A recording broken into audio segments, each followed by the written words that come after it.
Hello there. Welcome in, welcome in. I am Joby Wan. We are here today for the Bears hosting the Pittsburgh Steelers. We are just a couple of minutes away from kickoff. We just had our introduction from JJ Watt and Ian Eagle. Of course, there are a lot of guys not playing in today's game. Of course, for starters with the Bears, they have no starting linebackers available today in TJ Edwards, Tremaine Edmonds, and Noah Sewell. All three of them out on the day. And of course, our starting left tackle, who became our starting left tackle by de facto later in the years, Theo Beneday, is not available today either. So Ozzie Trapillo will be starting in his stead. And he, of course, will be taking on premier pass rusher TJ Watt, which could be big trouble for us today. So lots of interesting developments. And of course, on the other side, no Aaron Rodgers today. Looked like Mike Tomlin decided that he was not going to be able to go with his broken wrist. It does not sound like Rodgers was willing to sit out. So it sounds like Mike Tomlin decided to keep him off the field today. So it will be the Bears facing Mason Rudolph. There was just an interesting tweet about who the Bears have played in their last six as far as quarterbacks are concerned. Last six games, Bears have played Spencer Rattler, Tyler Huntley, Joe Flacco, Jackson Dart, J.J. McCarthy, and Mason Rudolph now. So not exactly going up against the NFL's best, catching another break today. And then also no Darius Slay, starting corner, top corner for the Steelers. He is not available to them either today. So the Steelers, who, as far as I could tell this morning, only had four rostered corners today, are down their top one. So I imagine they had to pull someone up from the practice squad to fill that slot today. But we are just moments away from the opening kick. Getting ready to get this game underway. Bears hosting the Steelers. Of course, hope to see Aaron Rodgers today. Hoping the Bears could have put an end to this little chapter with the new regime, but it is not meant to be. But again, probably a good thing since we have no starting linebackers to cover those slant routes that he likes to throw so often. So I'm not going to complain too much about it today. Bears catching another break. Can only play the teams that are in front of you, right? I believe I am sufficiently caffeinated for today. Once again, welcome in. I am Joby Wan here for today's Bears game and all the Bears games on the year. Next week is definitely going to be a challenge as the Bears play on Black Friday at 2 p.m. And I luckily get to work on Black Friday. I do, however, work fairly early, so I am definitely hoping to be in front of this camera in time. No rush, no worry. But we'll see how that one plays out. All right, both teams at the top of their division. Pittsburgh 6-4, desperately hanging on to their lead, while Bears are, of course, 7-3 and clinging on to theirs by a half a game. All right, little smog there at Soldier Field this morning. Fog, I don't know what's going on. They do set off some pyrotechnics, even though it's only, middle of the day. It's not like you can see the fireworks. But the Bears are set to receive. Devin Duvernay and Josh Blackwell back to receive this kick from Chris Boswell. The kick is in the air, and we are underway. Josh Blackwell will take it at the 1 yard line, returning. He's across the 20 to the 25, and he will be taken down just shy of the 30, right around the 29 yard line, where the Bears will get underway with 14:54 remaining. Caleb Williams ready to lead his team onto the field. 5 comeback wins in the fourth quarter this year. Obviously, last week didn't really have a whole lot to do with him. It was on the backs of Duvernay and Swift. But the other 4, he definitely had a lot to do with. So, all right. We are underway in Chicago. Caleb under center. He's got two tight ends, two wide out, sends a man in motion. Looks like he's directing a little bit of traffic change in the play down there. Takes a snap, turns, hands it off to Swift. He goes up the middle, and that's going to be a gain of about 1 yard. 14:49, 14:48, 14:47 remaining in this first quarter, and we are officially underway.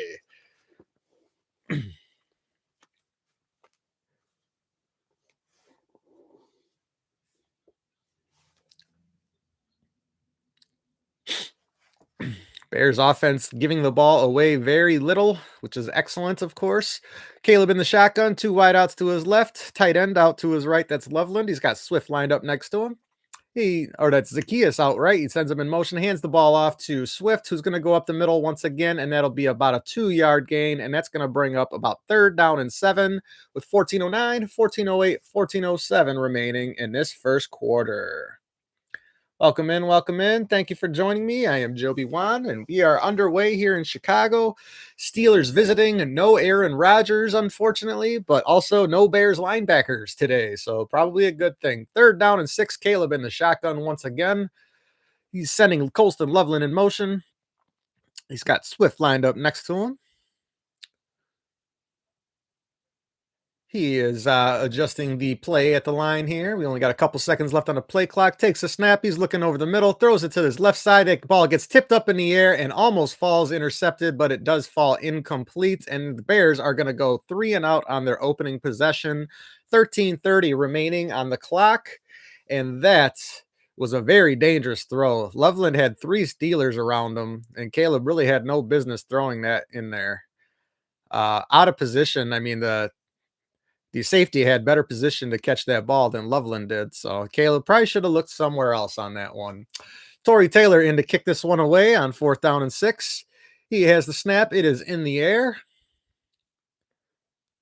That will be taken back at the 10-yard line with some room to return. He is going to turn the corner and be out of bounds around the 20-yard line. And that is Calvin Austin on the punt return for the Steelers, with about a 10-yard return, and the Steelers will take over around their own 20. A little bit of a shot delivered there on the return, but nothing too serious. Mason Rudolph in, taking over for the injured Aaron Rodgers. I don't know how I feel about him missing this game, because on one hand, I wanted to beat him, but on the other hand, who knows if we could have without any starting linebackers to cut off those slant routes. 13:19 remaining. Mason Rudolph in a shotgun. He's got trips out to his right, sends one of those men in motion, takes a shotgun snap, hands it off, and he's going to be carried up the left side, and that's going to be for about 9 yards, and that is going to be close to a first down. That was Kenneth Gainwell on the carry, and that will bring up 2nd down and 1 for these Pittsburgh Steelers around the 29-yard line.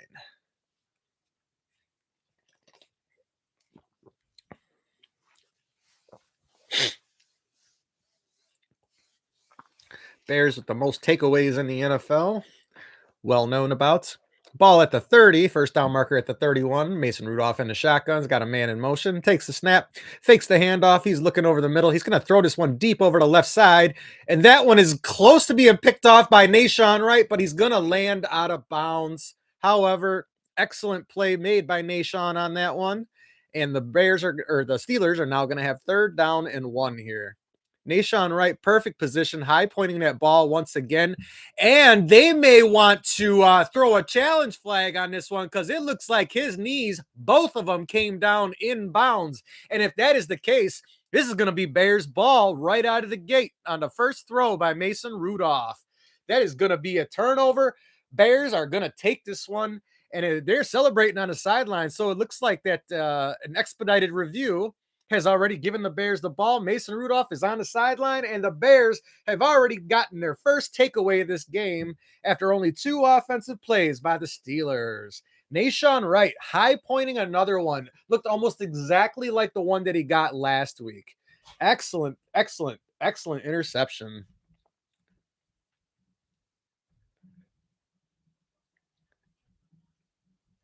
Bears DBs having a year, I tell you. And they had just flashed that the Bears were the number 1 takeaway team, of course, on the screen. And then what do? They go and they take the ball away just like that.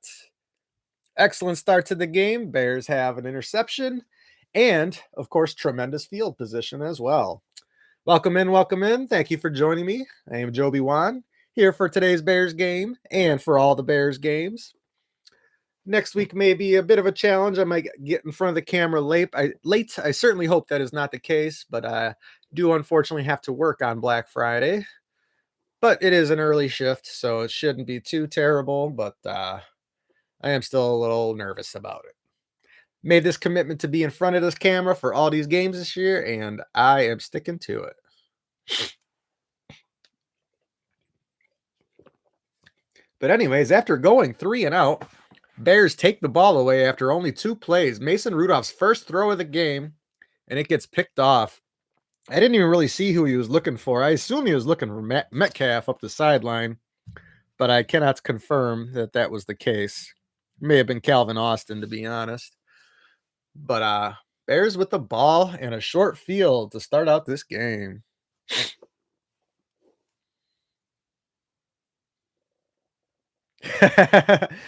Yeah, hopefully we don't need those heart meds today, Bob. That's 3 weeks in a row, man. They giving us the cardiac attack here. Hopefully we can avoid that one this week and with a victory, a comfortable victory as opposed to a crushing defeat. Right now, momentum is definitely in the Bears' favor. After the turnover, we are back to the game, just waiting for the action to get going again on the field.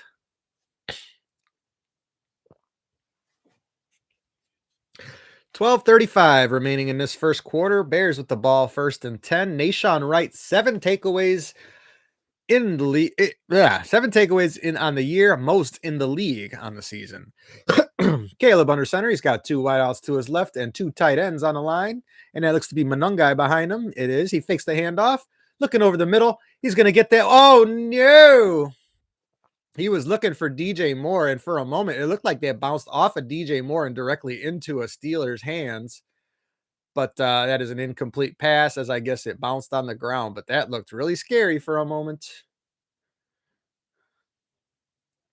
They're replaying the beautiful pick by Nashawn again, where both knees managed to come down in bounds. Because they initially called him out on that takeaway, but man. 12:30 on the clock, second and 10. Caleb takes a shotgun snap. He's rolling out to his right. Now he's going to take this one and just carry it up the sideline, and he's going to go out of bounds, probably just inches short of the first down marker. The Bears are going to have third down and very short with 12:20, 12:19, 12:18 remaining in this first quarter. Caleb with nobody to go to, pressure closing in. He just squirts out the right side there and carries it for 9 like it's nothing. Those are the kind of runs we want to see from him. If you can get that big chunk like that, just take it.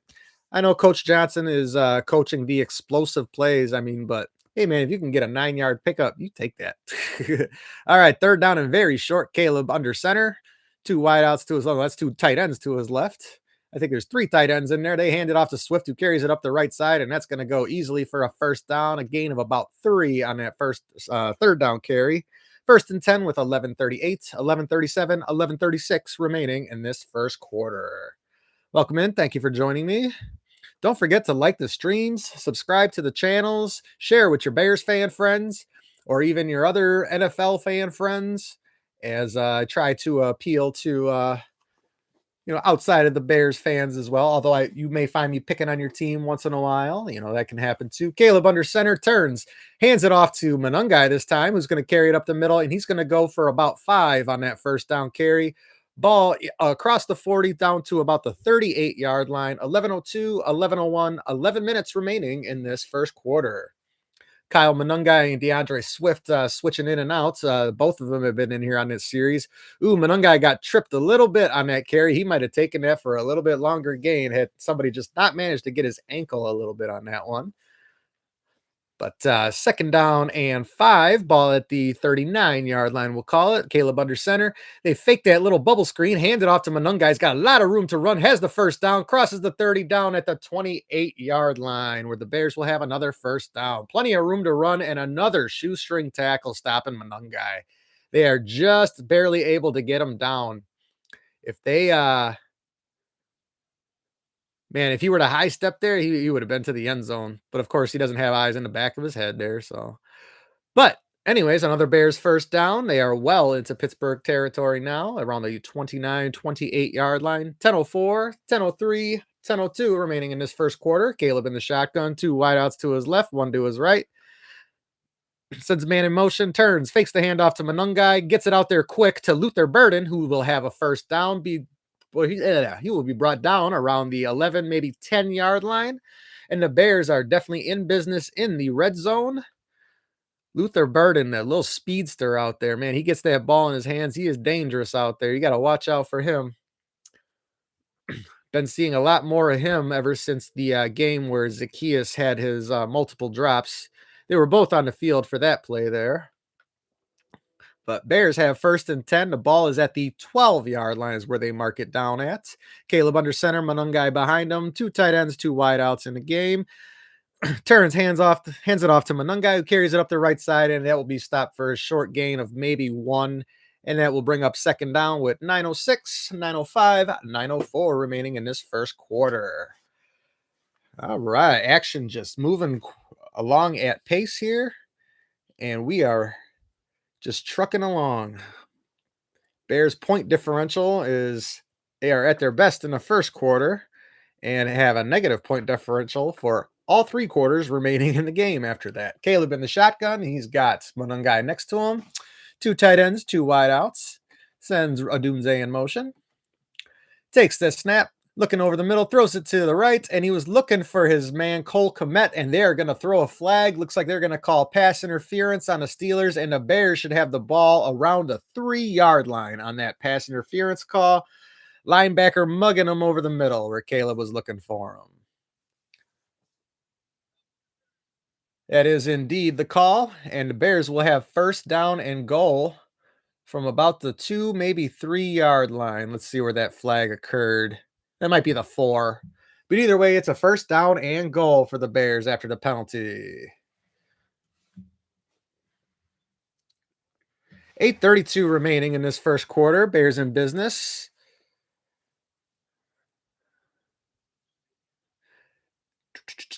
Caleb in the shotgun. Ball's at the 5. He throws it over the right side looking for DJ Moore in the end zone, and he comes down with it. That's going to be touchdown Bears with 8:28 remaining in this first quarter, and the Bears take the early lead 6-0 on a short 5-yard pass from Caleb Williams to DJ Moore. DJ Moore finally getting some action in the end zone here. I believe that's one receiver. I don't know. I think it's only his second one on the year, maybe. But DJ Moore, a little out and in route. Easy pitch and catch. Doesn't get much better than that. Bears with the early 6 after the takeaway by Nashawn Wright. And the Bears have the momentum in their favor. Cairo Santos on to put the extra point through. The snap, the spot, the kick is up. A little bit wobbly, but it is through. And the Bears have a 7-point lead with 8:28 remaining. Nashawn Wright with the interception and Caleb Williams with the touchdown pass to DJ Moore. 7-0 Bears, and the vibes are good in Chicago. Welcome in. Thank you for joining me. I am Joby Wan, Bears fan and Star Wars nerd extraordinaire.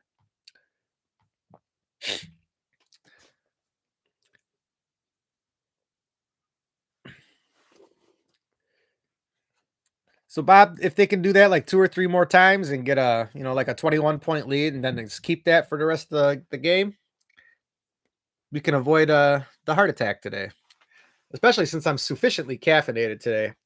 I had a late night last night, made it home just after bar close, and had to sleep in this morning. And yeah, I just was like, man, if I don't get some caffeine in my system, I'm going to be dead during this stream today. So I think I may have overdone it, and I'm going to crash and burn after this game's over. That is for sure. But anyways, in the meantime, I am here to inform, entertain, perhaps have a laugh or two along the way. We may end up hitting someone in their seats, but we will wait until that time comes. Let's see if we have any updates from the sidelines here. Of course, we already went through all the injury report earlier.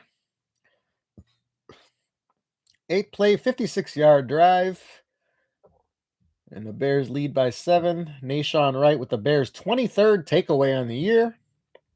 And yeah, just amazing how we managed to come down with both knees in bounds.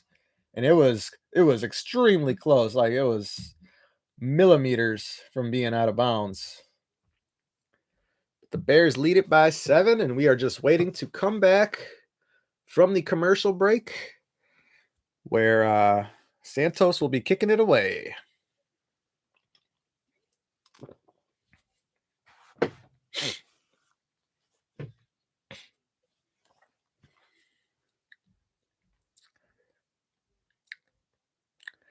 Of course, I'm always willing to interact with you guys in the live chat. Do not hesitate to leave me a message. I will certainly get back to you as long as I'm not gabbing the action of this game. We are back from commercial break.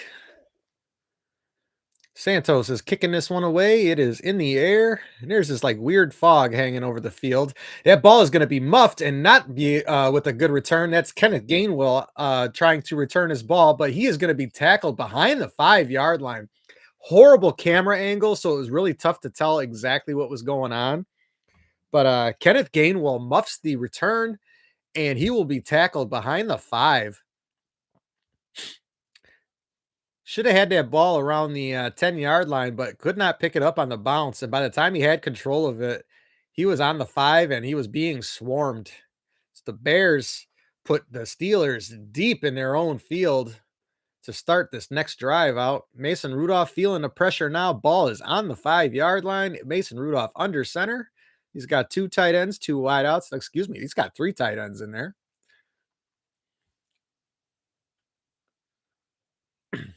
He takes a snap, turns, and hands it off. And that's going to be carried up the right side for a large gain. First down carry, gain of about 12 yards. And that is Jalen Warren on a carry of 12 for a first down on first down. And we have 8:08, 8:07, 8:06 remaining in this first quarter. Bears bury them in the deep in their own field. And the Steelers on one play easily escape. Just nobody covering the run on the right side. I don't know if they thought they were going to run it up the middle or what was going on there. But anyways, Mason Rudolph under center, ball at the 17-yard line. Sends a man in motion, takes a snap, turns, and the end around is going to be handed off to, that was DK Metcalf. And he's going to have a gain of about 5 on that first down end around carry. And we have 7:29, 7:28, 7:27 remaining in this first quarter. Once again, all 3 of the Bears linebackers out, starting linebackers out today. So they are going to have a tough time stopping the run, I imagine, as well as what would have been the short slant passes that Rodgers likes to throw. So luckily they don't have to deal with those today. 2nd and 4, Mason Rudolph under center. He's got a weak eye or strong eye formation behind him. Man in motion, turns and pitches it off. That's going to be carried up the middle, and that will be for about a 2-yard gain. Once again, Jalen Warren on the carry, and that's going to bring up 3rd down and 2, maybe 3. Ruben Hippolyte on the tackle. I love that last name. It makes me think of like electrolyte beverage or something like that. Hippolyte. But anyways, we are going to have 3rd down and 3 here with 6:33, 6:32, 6:31 remaining in this first quarter. Bears defense trying to get off the field after special teams pinning this offense deep. Mason Rudolph in the shotgun. He's got 3 wideouts, 1 tight end. Now he has an empty backfield as the back went in motion. Short pass out to Metcalf. He's going to get the first down, and he will be tackled after about a 5-6-yard gain. And that is going to move the chains for the Steelers. Short little bubble screen out to Metcalf. Bears know that play well as they run it themselves all the time. Tyreek Stevenson got blocked up real well on that play. It was Jalen Warren on the blocking there, the running back. And the Steelers have themselves a first down just right at the 30-yard line. Rudolph under center. He's got 2 tight ends, 2 wideouts. Turns, hands it, fakes the handoff. He's looking out to his right. Can't find anyone. Has to look deep. Finds Fryermuth out there, I believe. Is that who that was? That was not Fryermuth. Who was that on that reception?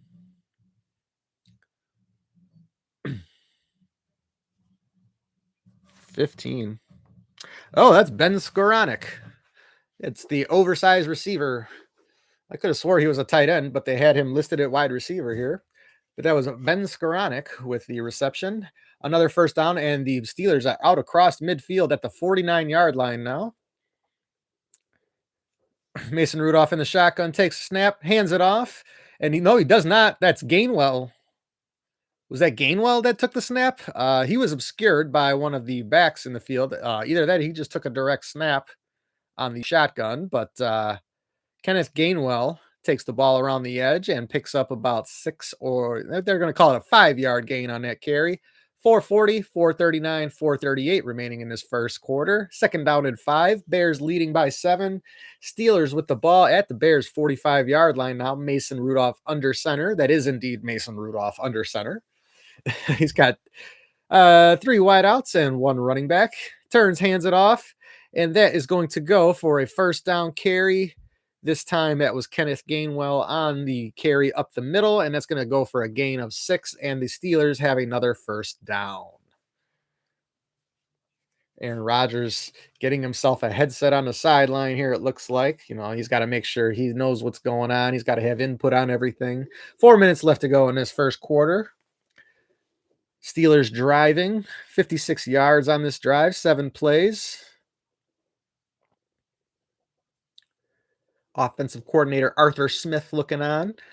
Rudolph in the shotgun. He's got Jalen Warren lined up next to him. Takes a snap, looking out to his right, and he's going to throw completes to DK Metcalf again, but that's only going to go for a gain of about 3 on first down. Second down and 7 incoming. 3:30 left in this first quarter.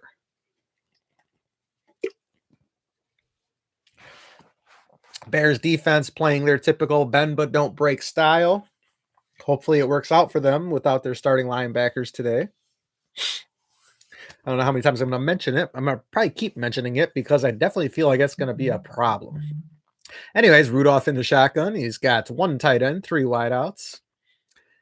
Man in motion. Fakes the handoff. He's going to throw it out to, who is that? That's Calvin Ridley out there? No, Calvin Austin, excuse me. There's one of the Calvins out there. And he gains about 5 on the short pass from Mason Rudolph. And that's going to bring up 3rd down and short for these Steelers. Made a man miss. That was Kevin Byard. Made Stevenson miss, who was getting blocked again. But comes up just shy of the sticks thanks to Brisker and Grady Jarrett on the stop. That's going to bring up, they're going to mark them down 2 yards short of the sticks. Ball looks to be at the 31-yard line. The Steelers need the 29 for the first down. Rudolph in the shotgun. He's got Gainwell lined up next to him. Over caffeinated, baby. I tell you, takes a shotgun snap, looking out to his right. He's going to dump it off to Gainwell in the backfield, who's going to easily get the first down, and he's still going. He's going to be out across the 20, pushed out of bounds around the 18-yard line, and the Steelers now have first down in the Bears red zone with 2 minutes remaining in this first quarter. Kenneth Gainwell showing that he's dangerous with the ball in his hands, dangerous in space. Making extra effort, I would imagine, after flubbing that kickoff return to start this drive. Rudolph takes a shotgun snap again. He's going to throw it out quick to his left. That's the tight end. Who is that? Who are these people? 81. I don't even. Oh, it's Jonnu Smith. I'm like, Steelers have 4 tight ends on their roster, so I'm just like, who are all these players? But anyways, and then of course Ben Skoranek, who's built like a tight end as well. So they basically have 5 tight ends on this roster. That was Jonnu Smith on the 8-yard gain, and it's going to be 2nd down and 2 with 107, 106, 105 remaining in this second quarter. Mason Rudolph, after the interception, is now 6 of 6 on this drive for 56 yards. Ball at the 10-yard line. They need the 8 for a first down. 2nd down and 2, and Rudolph is going to call a timeout as he was running out of time on the play clock. All right. After the opening drive, Bears coming away with the interception, which led to the first 7 points of the game. Now we have Mason Rudolph, who is perfect on this drive and threatening in the Bears' red zone. Welcome in. Welcome in. Thank you for joining me. I am Joby Wan. Please don't forget to like the stream, subscribe to the channel, share with your Bears friends, any other NFL fans you think may enjoy a bit of a different perspective on the league. I try to be even keeled and educational, not angry, screaming Bears fan. You know, I like to have an analytical approach to the games, but then I do get crazy, of course, and have my meatball moments as well. You can check the end of any of my live streams, especially ones in the last 3 weeks where they won in the last few seconds of the game. And my damn heart was just going each and every time. We were back from the timeout. 2nd down and 2. Rudolph under center. He's got 2 tight ends, 2 wideouts in there. He's got Warren lined up behind him. Turns, hands it off to Warren, carries it up the middle, and he's going to get the first down. He'll be taken down around the 6-yard line. Bears linebackers having trouble stopping the run right now. And we are now 1st and goal with 44 seconds, and there is a Bears player down on the field now. I cannot see who that is, but it looks to be one of those backup linebackers. I think that's Ruben Hippolyte who is down on the field. And Dennis Allen knows that one hurts because they were already down big time in the linebacker department. They're going to have to start putting DBs in at linebacker pretty soon.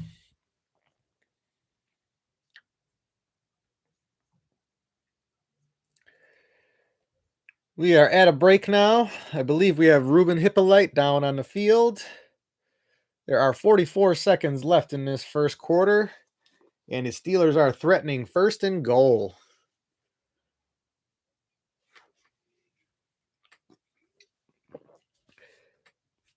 Mason Rudolph throwing a pick on the opening drive and is now 6 for 6 on this current drive.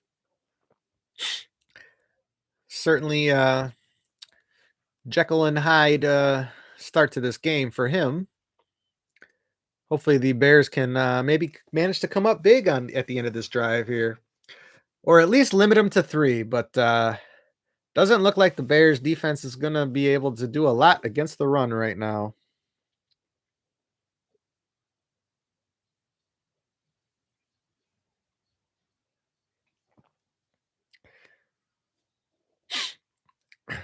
Yeah, I remember my uncle talking about Bears games at Wrigley back in the day, and I think the field was only like 97 yards or something like that because they couldn't fit the whole field or the whole field onto the baseball field there. But yeah, definitely some crazy stuff. I still remember watching all those old Raider games, on the baseball.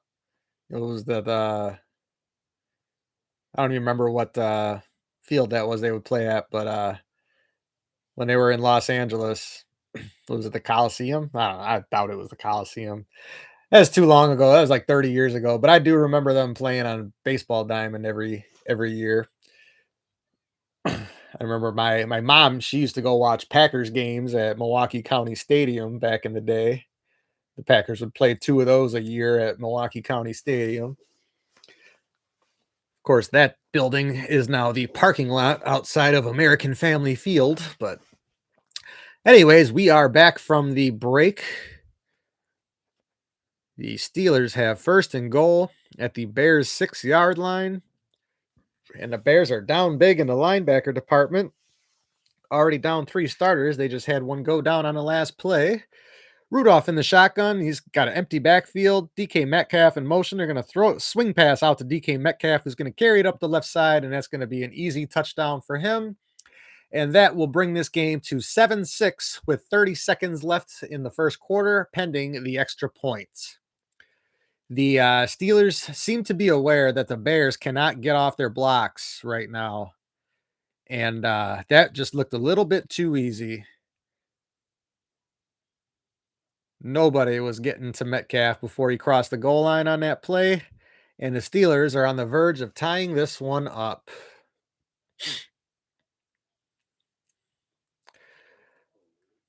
Snap the spot. The kick is up in the air, and this one is tied at 7 with 30 seconds remaining in this first quarter.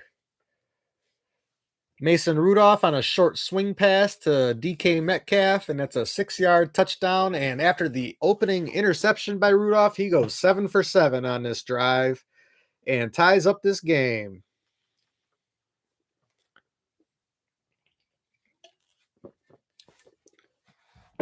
Let's see if we have any news. I believe that was Hippolyte who got injured on that play.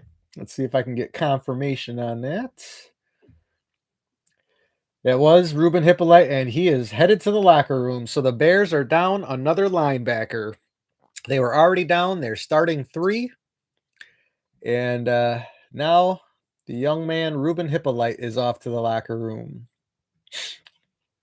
Bears are going to have nothing but linemen and DBs out there by the end of this game.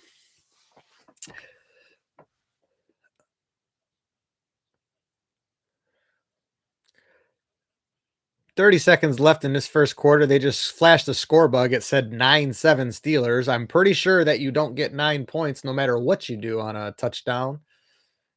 So that is inaccurate. I see up in the corner that the Packers are leading the Vikings 7-3. Cheering on the Vikings today after beating them last week, of course. No pack, no. The ball is in the air. Duvernay and Blackwell getting ready to return this one. This is going to be Duvernay. He's out across the 25 to the 30, up to the 35-yard line, and that's where he will step out of bounds, and the Bears will take over with 24 seconds left in this first quarter, but there is a flag on the return, and they're calling a hold on the Steelers, it looks like. So the Bears may get a little bit of extra yardage out of this one.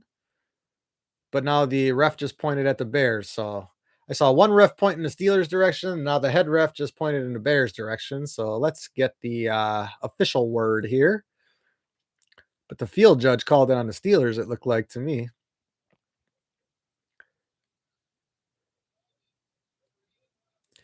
They are calling it on the Bears. That is Durham Smythe with the hold. And that is going to back the Bears up on that return, and they will probably be starting inside of their own 20, unfortunately.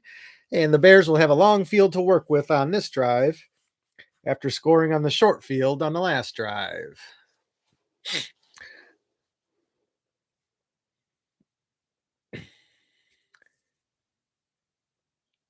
Oh, that's right. I forgot in November they do the shoes. My cause, my cleats. All right, first down and 10. The ball is at the 20-yard line. Pretty good guess by me. Caleb under center. Sends Zacchaeus in motion, turns, hands it off to Swift, who's going to carry it up the middle, and that's going to go for about 2 yards on that first down play. And there is a flag, which will stop the clock at 20 seconds left in this first quarter. And let's see what the flag is.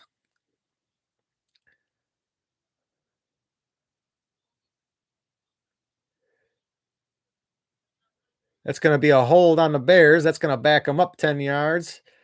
And that's Darnell Wright holding TJ Watt on the right side on that run play. And that's going to bring up first down and 20. And it looks like that's going to bring us to the end of the first quarter as there are 10 seconds left, but 15 on the play clock. So the Bears are content to taking this down to the end of the first quarter. It will be first down and 20 from the 10-yard line when we come back. And I am going to be right back as well. Scusi one moment.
All right. I am back. We are just waiting for the second quarter to get underway here. Game tied up at 7. Bears at first and 20, deep in their own territory after the holding penalty by who was it? Not Braxton Jones. That's not the name I'm looking for. The right tackle. Darnell Wright. That was who had the holding penalty. So the Bears will have first and 20.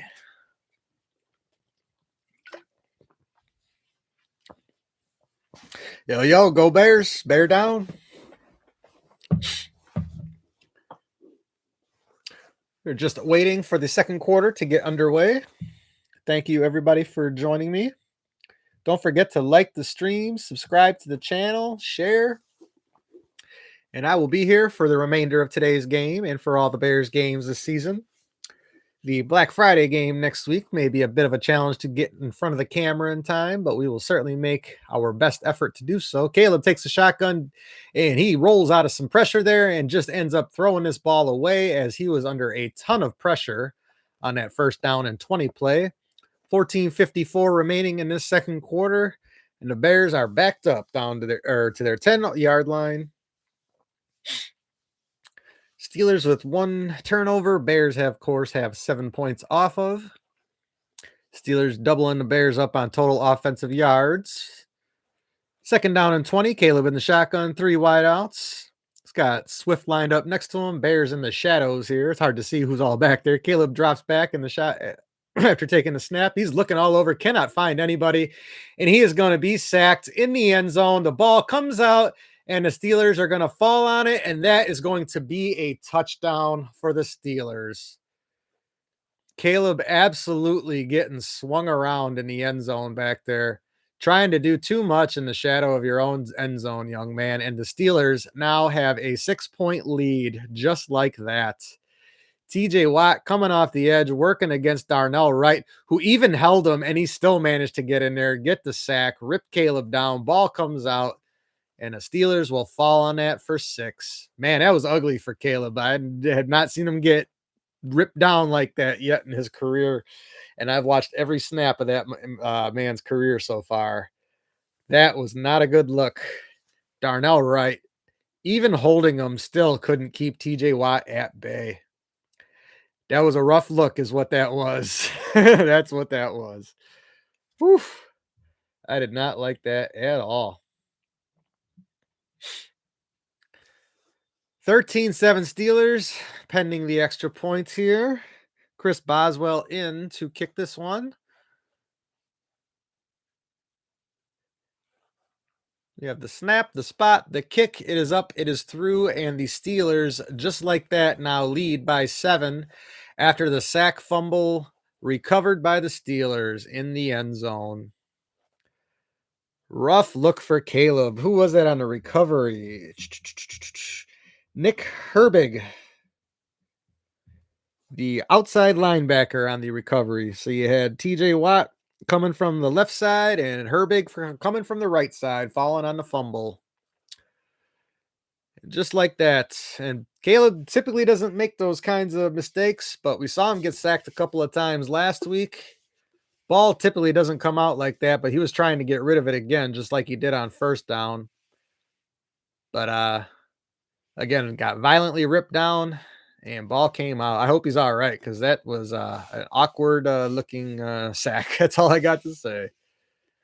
I wouldn't want to take that hit. That's for sure.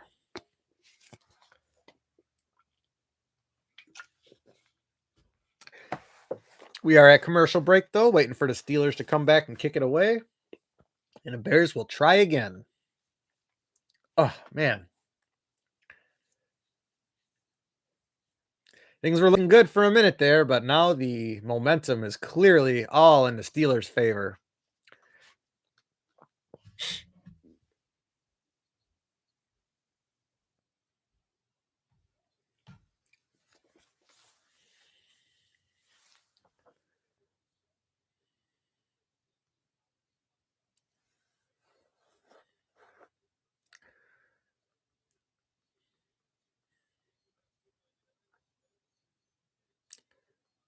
Man, these fast food commercials are really trying.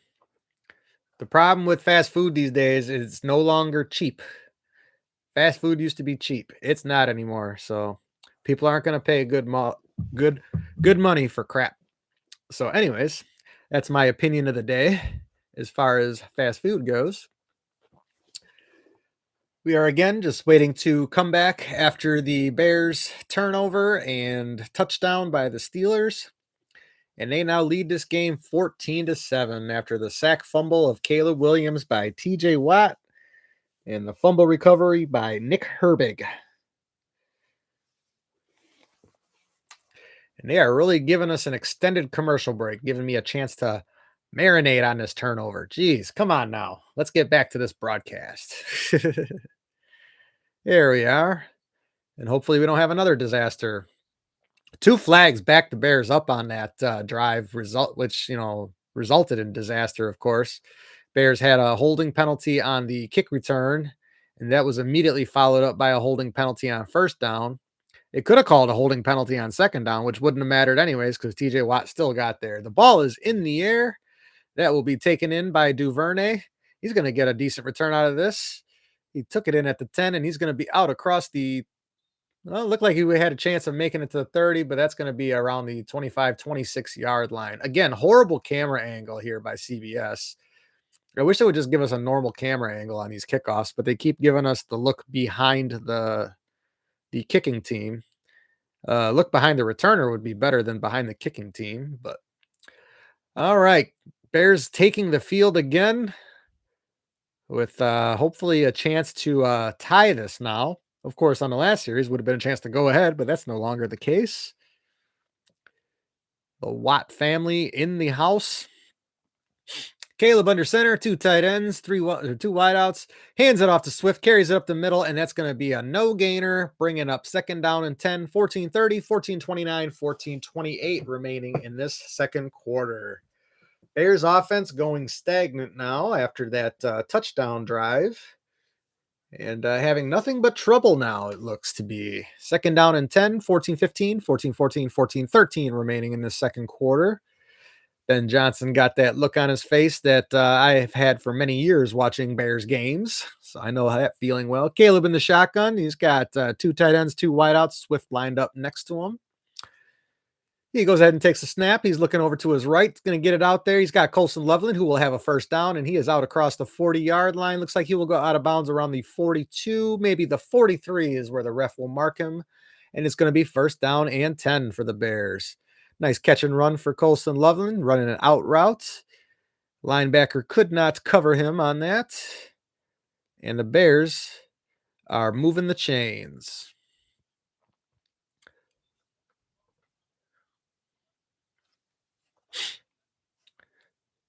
Colston Loveland getting more opportunities in the passing game over the last few weeks now, especially after that big game against Cincinnati. Caleb in the shotgun after changing the play. He's got an empty backfield. Takes the snap. He's looking over the middle. He's going to roll out to his right now, avoiding the pressure. He's being chased, and he's going to step out of bounds after a gain of about 5 yards on that scramble. 13:09 remaining in this second quarter. That's going to bring up second down and it will be 5.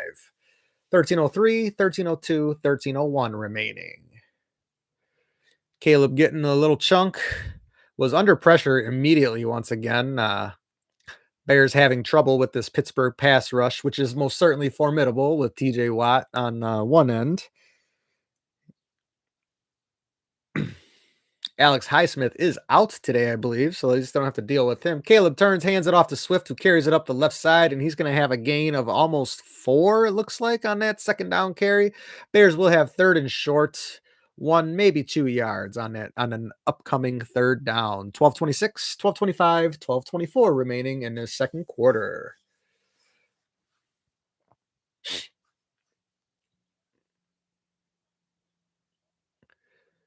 Bears have third down and 2, they're going to call it. Ball is at the 49-yard line of Pittsburgh. They need the 47 to make the first down. Hands it off to Swift, who carries it up the middle, and it looks like he will have gained just enough. The ref did not give him a favorable spot. The Steelers are saying they have the football. I don't like that at all. Steelers are saying they came away with the football, and the refs are talking it over now. This could not go much worse. If the Steelers have the football right here, this is real bad news for our Bears. And the refs just called it Steelers ball. What is going on here? DeAndre Swift on a third down carry looked like he had just made the sticks. Here's the replay.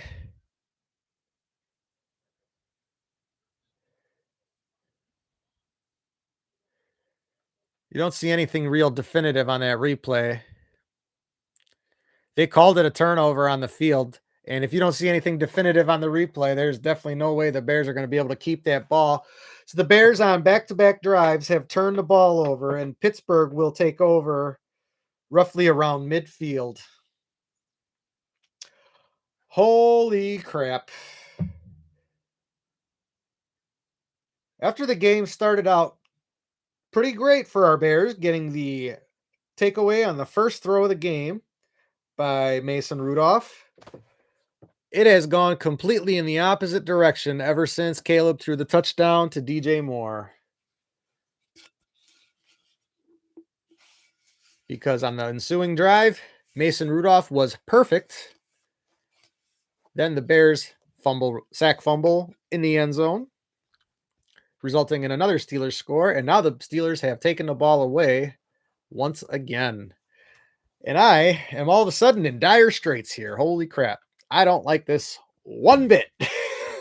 I hate it. I don't like it at all. Let's go, gentlemen. We need to play a better brand of football. But as I've been saying throughout the last few weeks, that I do have no delusions about the caliber of opponents that the Bears have been beating throughout these 7 of these last 8 games. So, yeah, to see them stumble is not going to be a surprise here. The Steelers are not exactly blowing the NFL's doors off, but they certainly are a step up from the teams that they have been playing of late. So seeing them struggle, not a terrible surprise. But when we come back from the commercial, the Bears will be back on defense after the second turnover of the day. The first fumble by Caleb Williams, this one by DeAndre Swift. He was reaching and pushing, trying to get that first down. And the ball came out. Could not tell if it came out after he went down or not, but because it was called a turnover on the field, without definitive evidence, it looks like it is going to be Pittsburgh football. We are back from the break. They're showing us the ice skaters out at Millennium Park.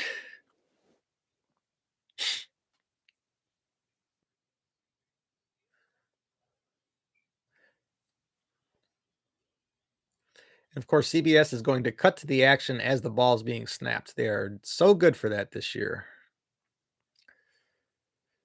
Yep. It is confirmed Pittsburgh ball at the 48 of Pittsburgh. Mason Rudolph under center. Looks like he's got 2 tight ends, 2 wideouts. He drops back, looking over the middle. He's going to throw it short. That's one of his tight ends out there. And he's going to have a gain of 11 on that. We'll call it 12 on that first down throw and catch. And that is the tight end Darnell Washington, who picks up the first down for Pittsburgh into Chicago territory.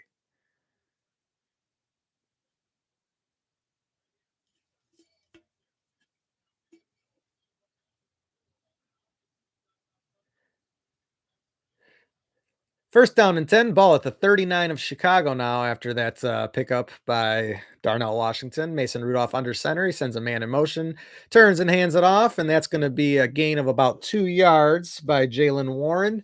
That will bring up second down, and we have a last name that I cannot pronounce celebrating in the backfield after that tackle. Bears players should not be celebrating anything currently. DeAndre Swift is arguing he didn't fumble that ball, I guess. DK Metcalf is hobbling off onto the sideline. And that could be another big break for the Bears. Looks like he's favoring his left leg there. The Steelers have second down and 8. Ball is at the Chicago 37-yard line. 10:27, 10:26, 10:25 remaining in this second quarter. Mason Rudolph throws it out quick to the left. That's going to be out to the tight end This time it is Pat Fryermuth, and he's going to have a gain of about 2 on that second down play. That will bring up 3rd down and 6. And it looks like DK Metcalf might be dealing with some type of cramp on the sideline or something. Look like he's trying to shake it out or something there.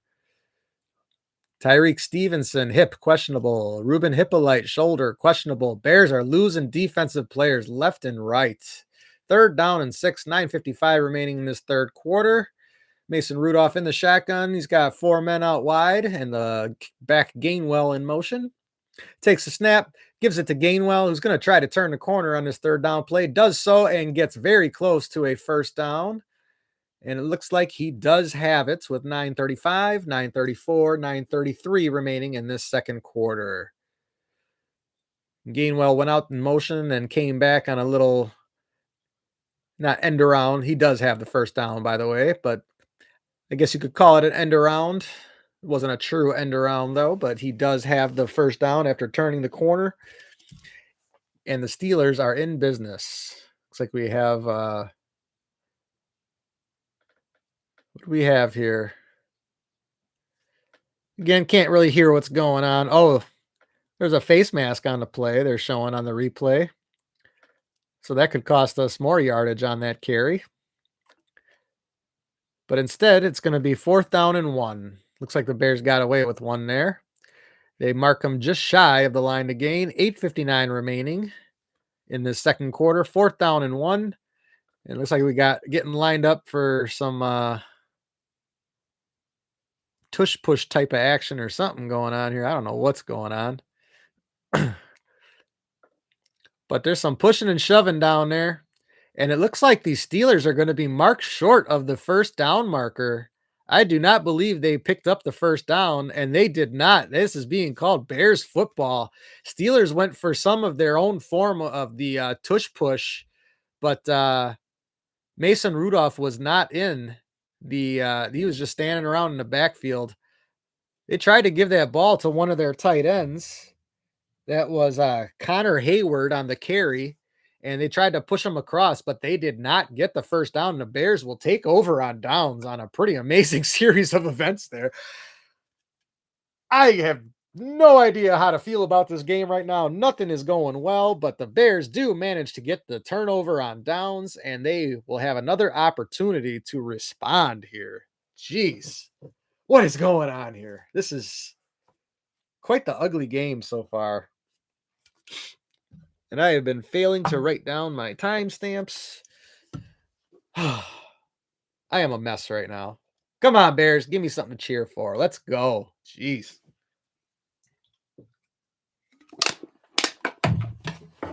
We are midway through the second quarter.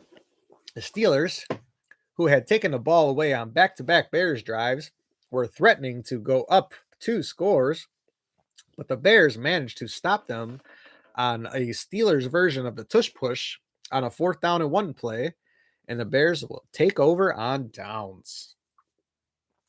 Something going right for our defense today. Bears already down their top 3 linebackers. Ruben Hippolyte is now questionable to return. Tyreek Stevenson also went down, and he is also questionable to return. And the Bears are losing defenders faster than they can sign them from their practice squad. Yikes. This is going to be a rough game to get through. Let's see here. Updates. Nope, that's not what I want right there. What do we have? Bizarre 4th and 1 play call by Pittsburgh looked doomed before the ball was even snapped. And it did, because on the tush push for the Eagles, everybody is involved. On the Steelers, Mason Rudolph was lined up, 10 yards behind the play. Like, if he's not going to be involved in the play, you might as well just take him off the field. Let's see here.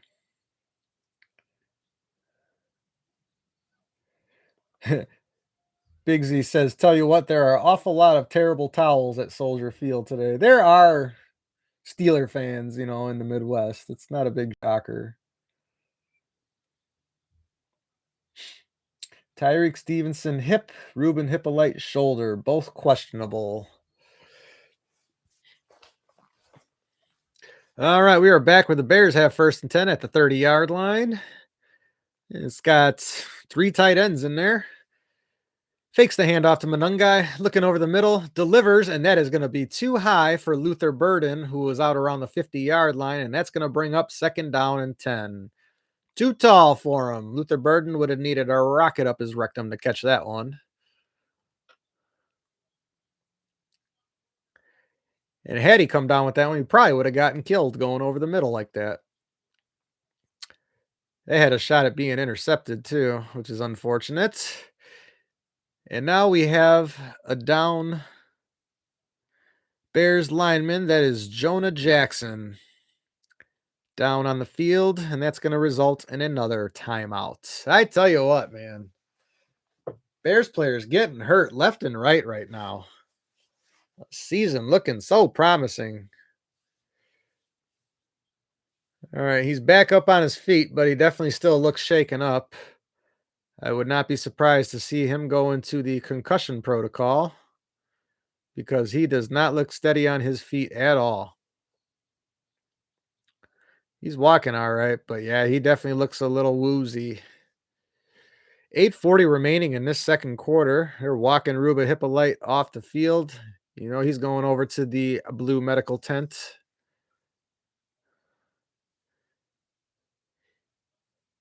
Guard center guard, 676 of 680 snaps together entering today.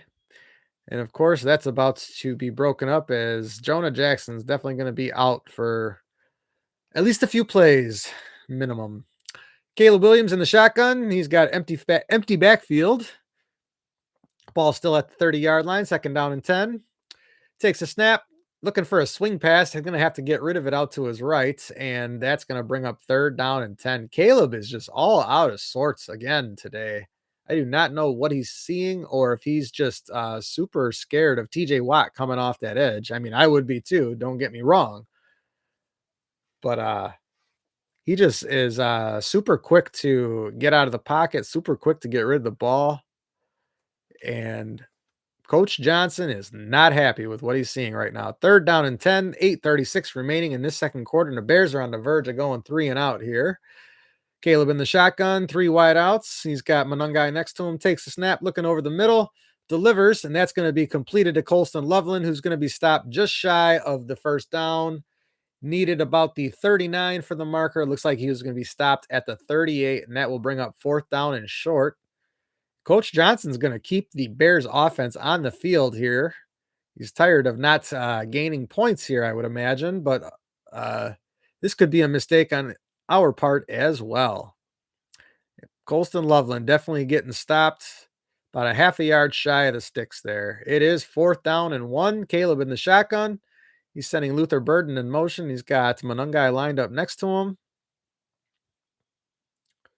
Takes a snap. That's Swift lined up next to him. Swift goes and blocks. Caleb keeps this one himself, crosses the first down marker, and then gets shoved out of bounds.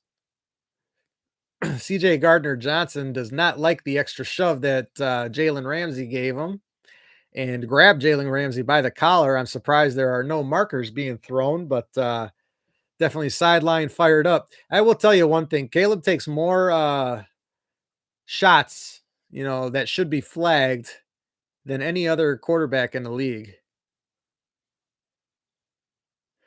I suppose he was still in bounds, but I like CJ Gardner Johnson out there giving Jalen Ramsey the business.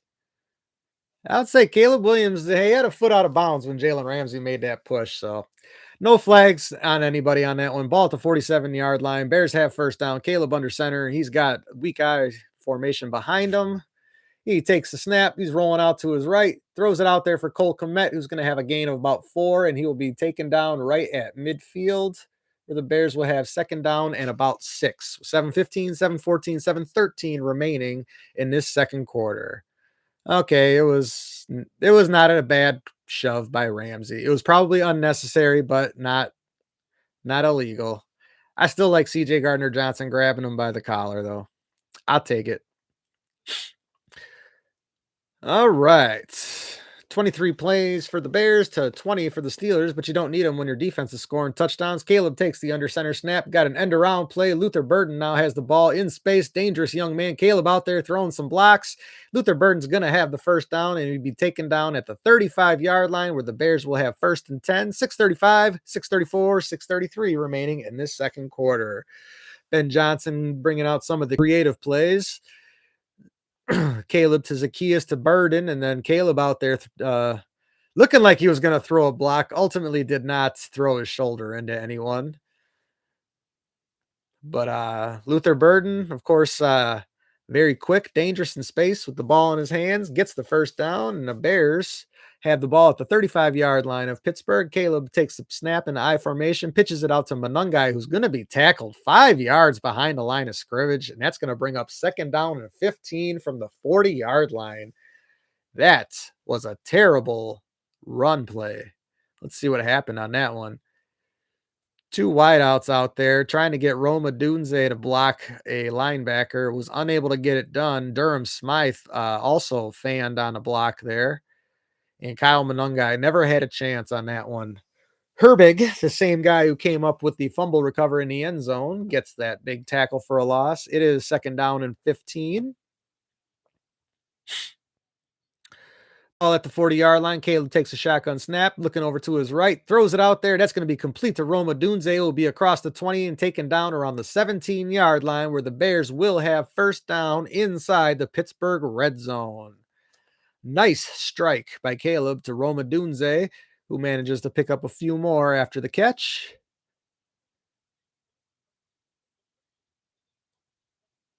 And that looks to be the way you drew it up there. Quick step back, 3-step drop, gets it out to a very quick Roma Dunze, who was downfield just like that. Ball at the 17-yard line. Caleb takes a snap, was throwing it out there to DJ Moore, who stumbled on the Bears turf. The Soldier Field turf monster got him. There is a flag on the play. They may call Joey Porter Jr. for tripping him up on that play. I'm not entirely sure what happened, but one thing is for sure, DJ Moore went down before that ball ever got to him. I think they may have just gotten tangled up is what happened there. The ref called no flag on the play, and it's just going to bring up second down. Joey Porter and DJ Moore getting tangled up on that short bubble screen play, which I wish they would just do away with. I hate seeing that damn bubble screen play, I tell you. But that's going to bring up second down and 10. Bears are on the 17-yard line. Caleb in the shotgun, two wideouts, two tight ends. He's got Monungai lined up next to him. Takes the snap, pitches it out to Monungai, who's going to carry it up the right side, turns the corner, and he gains about 4 on that second down carry, and maybe call it about 5. That's going to bring up third down. We have 4:32, 4:31, 4:30 remaining in this second quarter. It is third down and 5.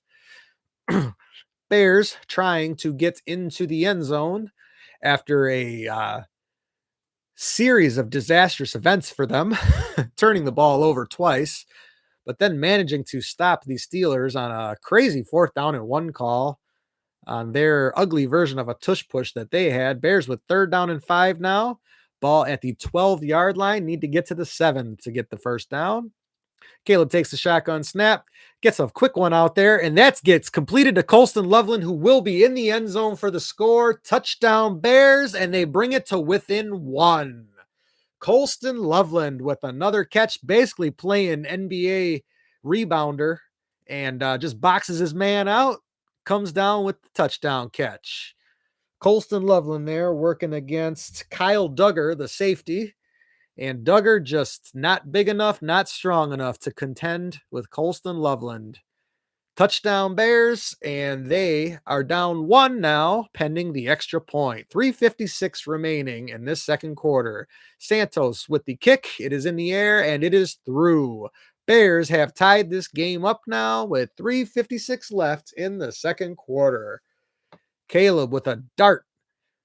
A couple of darts on this drive, one to Adunze and then one to Loveland on this drive. And we have a tie ball game, and a little bit of life has been injected back into me. Don't mean to be such a downer, but man, Things were not going well for us for a minute there. Jeez. And with that, I'm going to take a moment to go pee for the D. I will be right back.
All right. I am back, just waiting for the game to come back after the Bears have tied it up on a touchdown pass from Caleb Williams to Colston Loveland, who I believe had his fourth touchdown on the year now.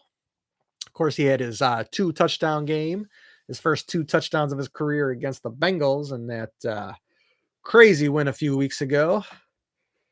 But Bears with a tie football game now, getting ready to kick it back to the Pittsburgh offense, who they have had troubles stopping since taking it away from them on the first series. But managed to get that 4th and 1 stop on what was still a strange tush push play by the Steelers. This kick is away and it will bounce in the landing area and go through the back of the end zone. So I believe the Steelers will have to take over at their own 20-yard line. Nice play by the special teams there. Of course, if it just goes out the back of the end zone without bouncing in the landing zone, it gets put at the 35. So good kick by Santos there, and we are back underway here. Bears are 4th in total offense, haven't finished in top 5 since 1977, which I believe was the year that who was drafted? Walter Payton. First down and 10 for the Pittsburgh Steelers. Ball is at the 20-yard line. Rudolph under center. He's got a lineman in at tight end. He's lined up at fullback now. Another tight end in motion.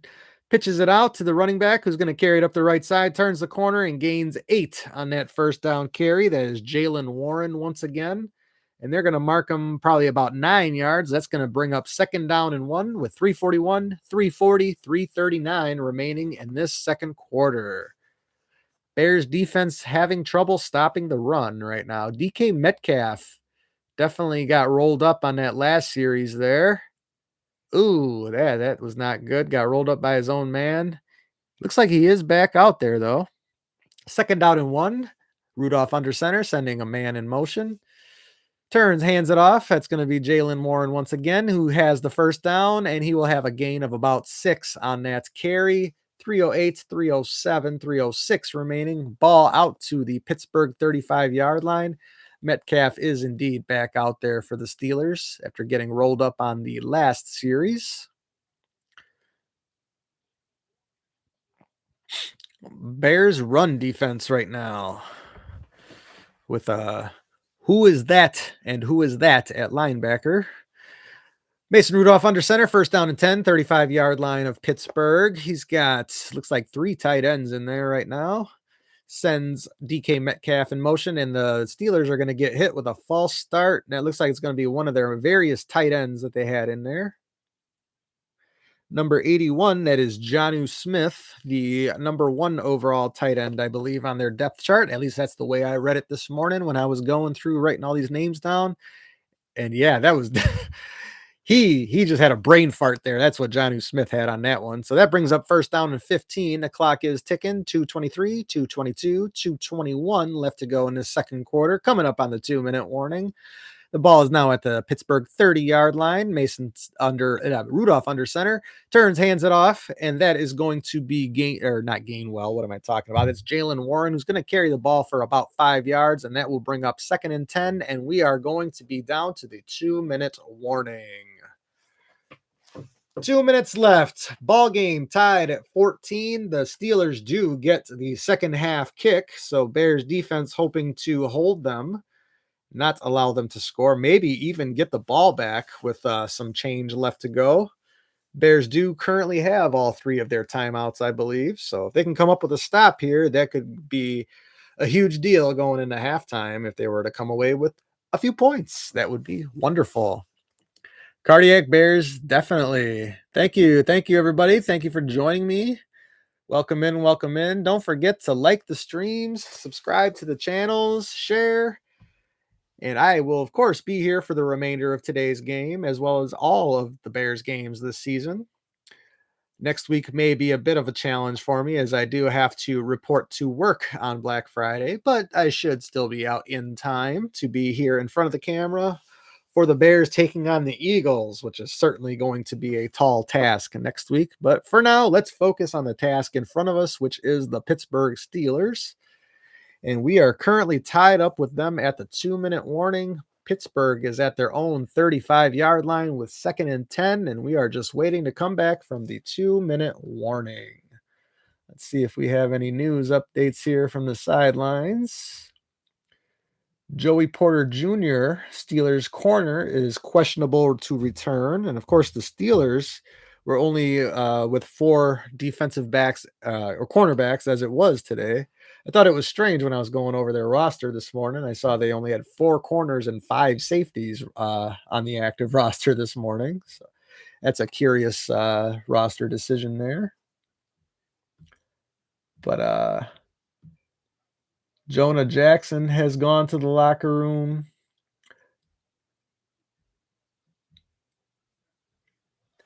So injuries just piling up, though. We have not heard if Jackson is questionable to return or not. We do know that Tyreek Stevenson and Ruben Hippolyte are questionable to return. They both went down in the first quarter. We are now back from the commercial break. We are at the 2-minute warning.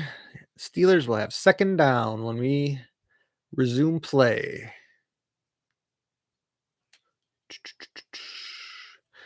Ian Eagle and J.J. Watt. Of course, J.J. Watt, I believe, has been in the booth for all of T.J. Watt's games this year. But, of course, that's because they've been waiting on T.J. to surpass J.J.'s sack total, which he did do on the sack fumble for a touchdown earlier in this game. 2nd down and 10. Rudolph takes the shotgun snap, hands it off to Gainwell, who's going to take it up the right side. That play did not look like it was going as it was drawn up, as he will be taken down for a loss. That's going to bring up 3rd down and 11 with the clock ticking. Bears are not using a timeout, which is curious here. 3rd down and long, but Gainwell takes the handoff and then immediately reversed field. I have no idea what was going on there. The Steelers get the quick snap off, and that's going to be a 10-yard completion out to Calvin Austin, who will be brought down just shy of the 1st down marker. And that's going to bring up 4th down and 1, and it looks like the Bears are using their first timeout with 1:31 remaining. And the Steelers they look like they are going to go for it now on 4th down and 1, but they are on their side of the 50, and that will be a dangerous decision for them, as they have already failed to pick it up on 4th down 1 time today. And of course, they were in plus territory when they did it that time. If they do it this time, they are giving the Bears tremendous field position with a couple of timeouts to work with. So Steelers, curious decision making here. We'll see what they decide to do coming back from the timeout. They may decide to kick this one away. we'll see what they decide to do.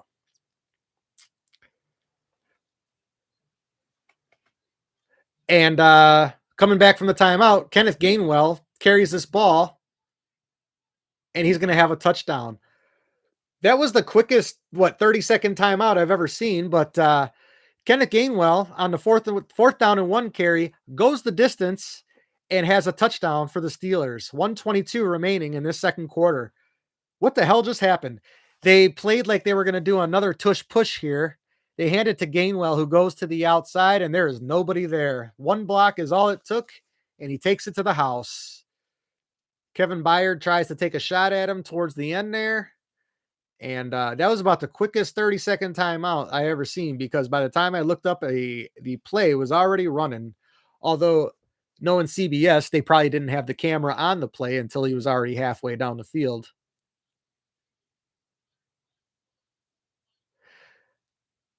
An expedited review says that the runner was short of the line to gain.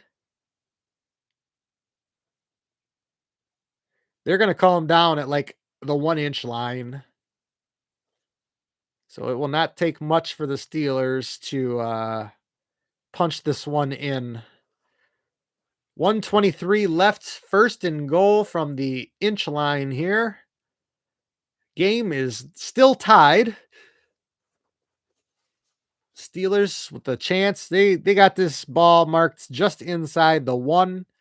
It's about 3/4 of a yard for these Steelers to go. Ben Johnson, dude, looks like he is about to explode on the sideline. Steelers on a fake tush push. Get a huge gain. Was brought down just shy of the goal line. Mason Rudolph pitches it out, and that's going to be an easy touchdown for Jaylen Warren, who carries it up the right side, but there is a flag on the play. We'll have to check that.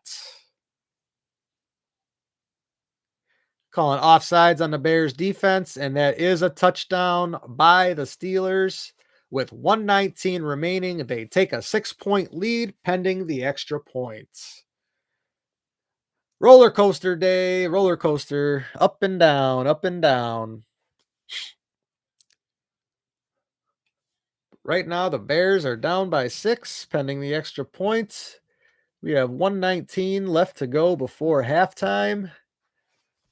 And momentum has swung back to the Steelers. The kick is through, and the Steelers have taken a 7-point lead with 1:19 remaining in the second quarter. Yeah, I think CBS failed me on the shot there because, like I say, I looked up and Gainwell was already halfway down the field. And CBS has been doing that all season, where they will cut to a play when the ball has already been snapped, because they were too busy, showing you some useless graphic or something like that. So, anyways, welcome in, welcome in. I'm riding the Bears roller coaster. Please don't forget to like the stream, subscribe to the channel, share. And this has been a rough one to watch so far. There's not been a ton of good. Bears offense has turned it over twice. They have also scored 2 touchdowns. So, good with the bad, I guess. Bears defense does not seem to be able to get off a block. No, Pack, no. And no, let's not go Steelers. Jeez, what are you trying to do to me here? No, it's all good. But, yeah, definitely riding the emotional roller coaster right now with these Bears. Down 7 now. Bears have led by as much as 7. They are down by 7. And they were in danger of going down 14 earlier in this game. Bears stopped the ugly tush push, but then, of course, that led to a fake tush push that they totally fell for on the next series. So that is where we are at, 21-14 Steelers. And we are just waiting to come back from the commercial to get the kick. Man, I tell you.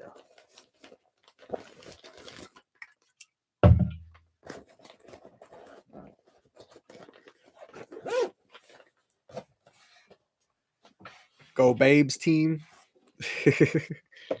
Niners, babe. You know what? The Niners they're always helpful, in bumping off the Packers every year. So I can always enjoy a good Niners Packers playoff game whenever my Bears happen to be sitting on the sideline there. Nice, nice. But yes, I consider the Niners to be the Bears' ally whenever they're playing the Packers in the postseason because Packers can never get past the Niners, and I love it.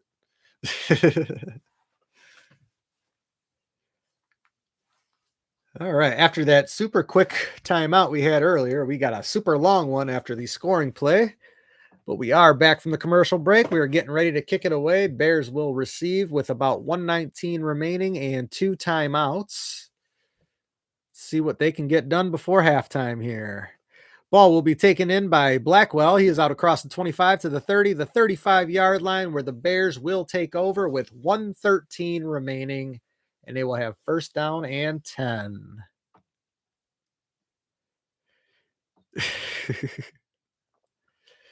Yeah, it's been a rough go for about 4 decades here in Chicago. So, yeah, you don't have to remind me. I'm well aware of our history, unfortunately.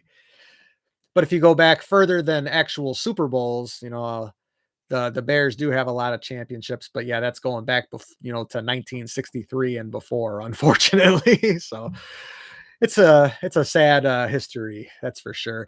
Caleb in the shotgun. He's got 3 wideouts and a tight end. And Swift lined up next to him.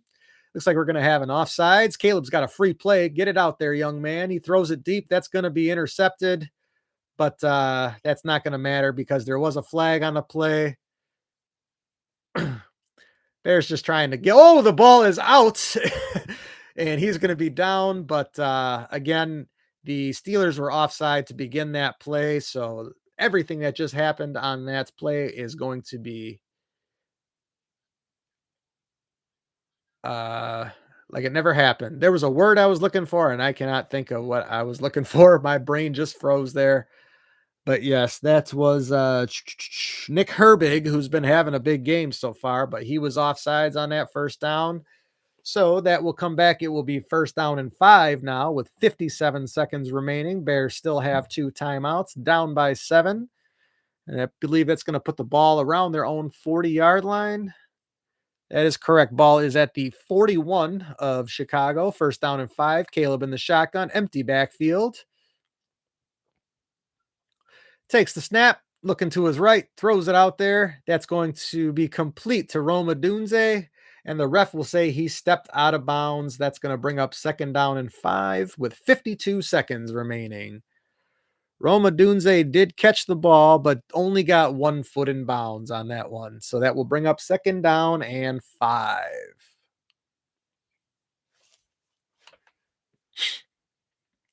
52 seconds remaining in this second quarter. Bears still with 2 timeouts. Ball at the 41-yard line. Caleb in the shotgun. He's got Swift lined up next to him. Takes a snap. He's looking out to his left. He's under pressure. Throws it out, and he throws it behind Luther Burden, and that's going to fall incomplete. Third down and 5 incoming with 47 seconds remaining, and the Bears are in danger of giving the ball back to Pittsburgh now with a little bit of time and 2 timeouts of their own remaining.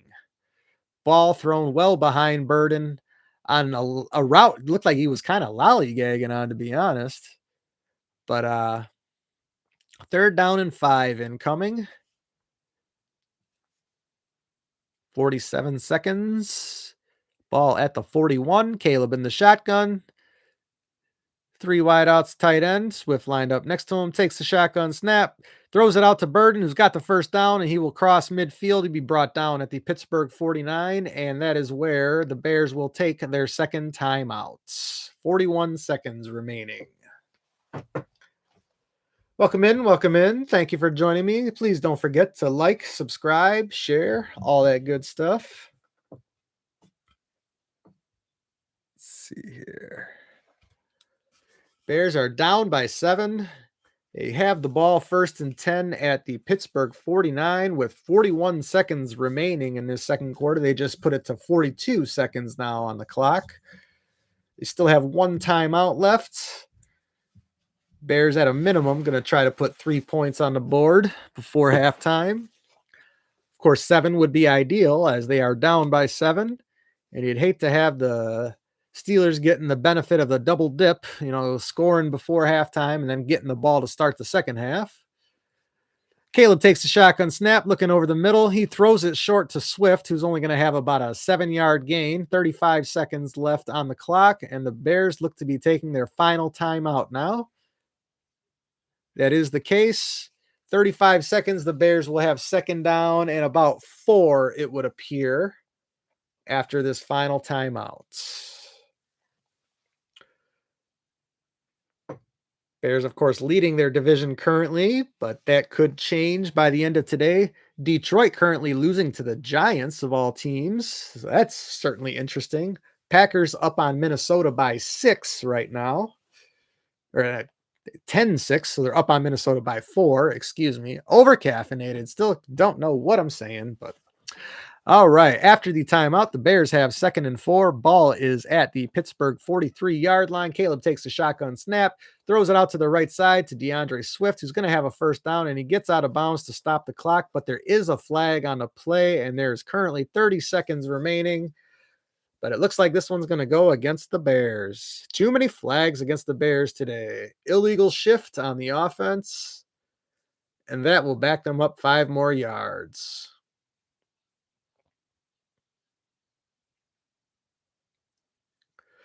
Nobody was set.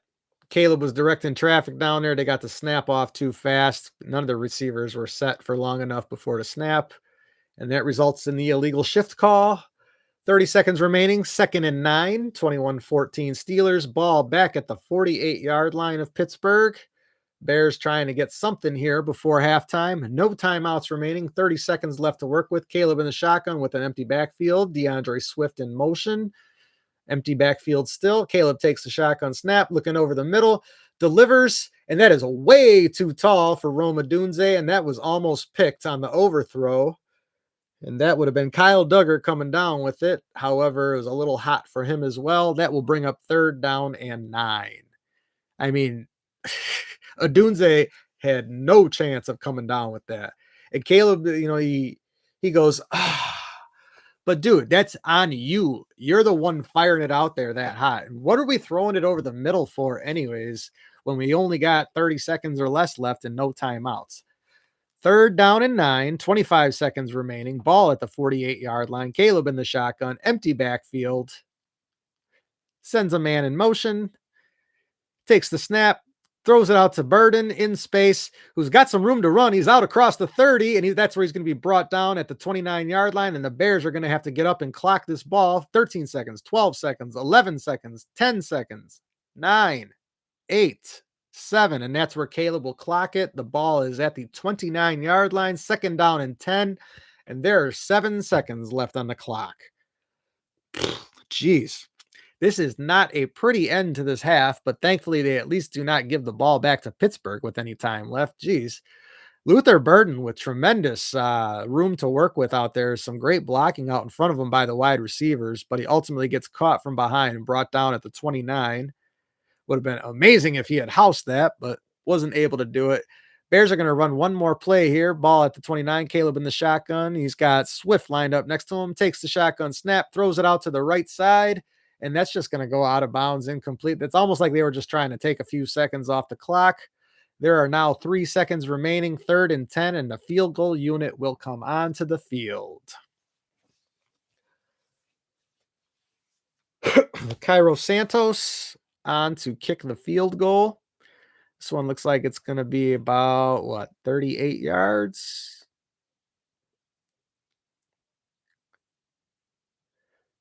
Oh, no, 47. Boy, I was way off on that one. 47-yard attempt for Santos. The snap, the spot, the kick. It is up, and it is through unless Pittsburgh called a timeout, but that does not appear to be the case.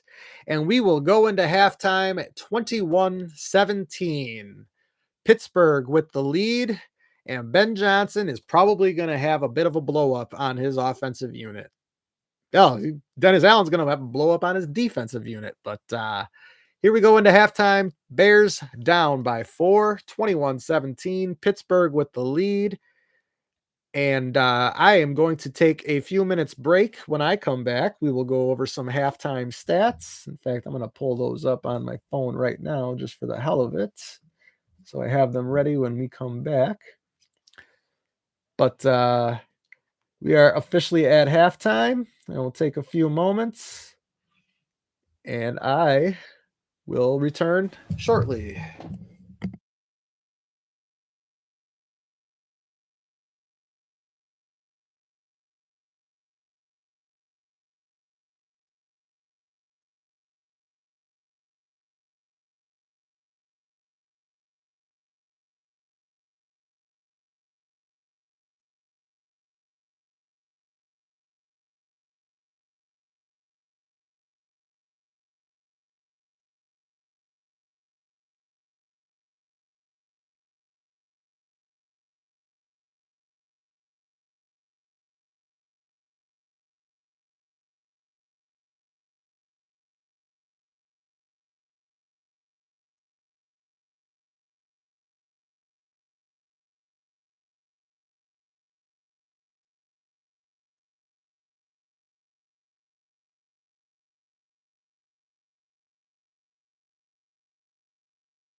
All right.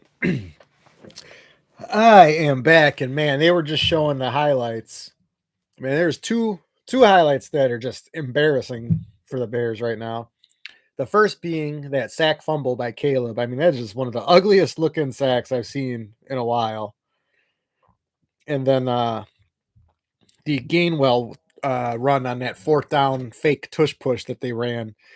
Embarrassing. Not a single Bear kept their assignments. They all sold to that one spot. What an embarrassment. That's all I got to say defensively. But anyways, let's look at some stats. First, we'll start with the Bears, of course. Caleb, under 50% again, 10 for 21, 120 yards. He does have a pair of touchdown passes, one to Loveland and one to, well, who caught the other one? Luther Burden caught the other one. Or no, that's not right. DJ Moore, that's right. DJ Moore caught the first one. um, so he does have a rating of 97.3, but again, 10 for 21 for 120 yards. Rushing, Caleb is leading with 3 carries for 22 yards. Kyle Monunga is 5 for 16. Luther Burden has 1 for 15. And DeAndre Swift is 6 carries for 12 yards. All in all, 15 for 65. Caleb leading the team with 22 of those. So the Bears not effectively running the ball at all right now. Probably would expect to see a little more commitment to that going into the second half here. Chicago receiving, Luther Burden, 3 for 46. Colston Loveland, 3 for 38. And the Tutty, Roma Dunze, 1 for 22. Zacchaeus, 1 for 6. DJ Moore, 1 for 5 with the touchdown. And Cole Kmet, 1 for 3. All in all, 10 catches for 120 yards.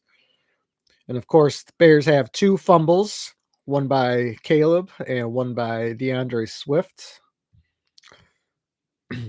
Bears took the ball away. Nashawn Wright with that beautiful pick on the first throw by Mason Rudolph.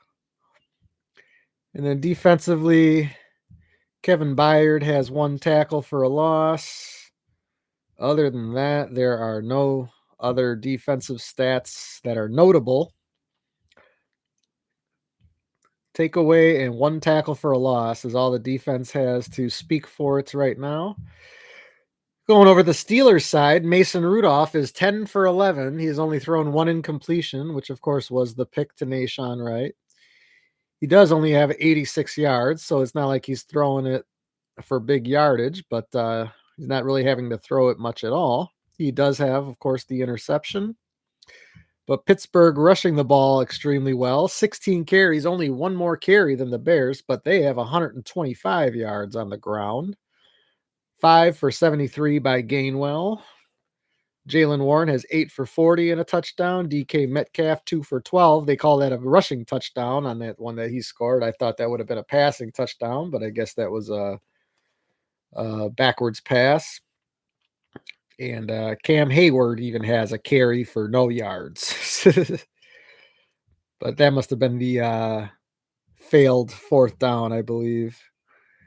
But anyways, so the Steelers 16 carries, 125 yards, 2 touchdowns. So their rushing game is the difference in this game right now.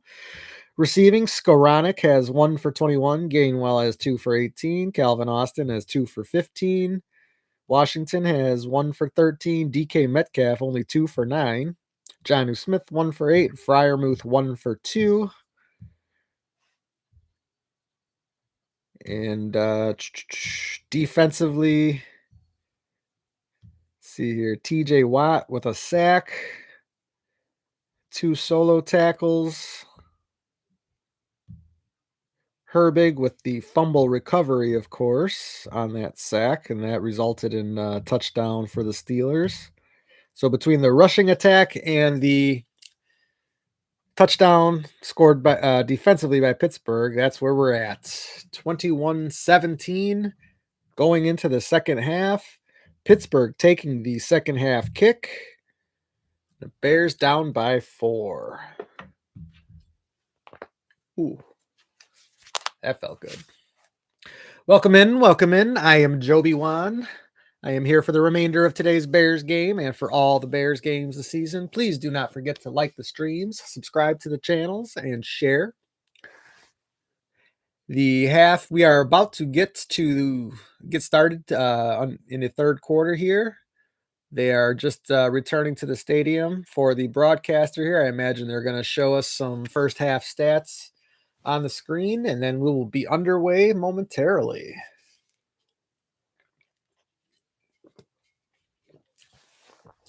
Ian Eagle, JJ Watt back with us here.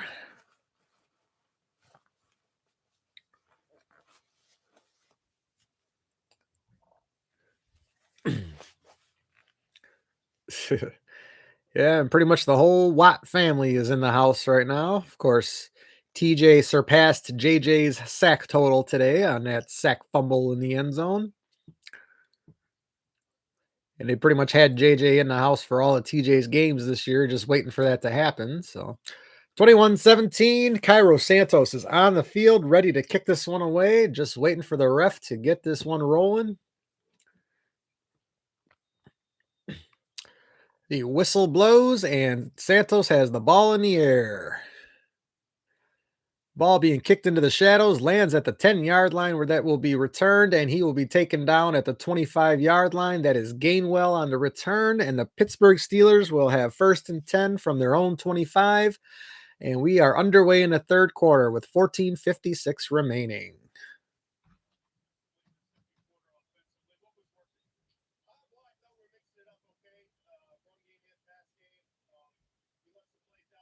Oh, your run game is terrible, coach. Don't lie.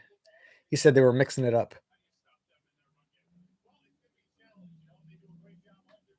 Yeah, it's definitely going to be a challenge to stop their run game. Pittsburgh in the I formation. Rudolph turns, hands it off, and that's going to be carried up the left side by Warren, and he's going to have at least 5.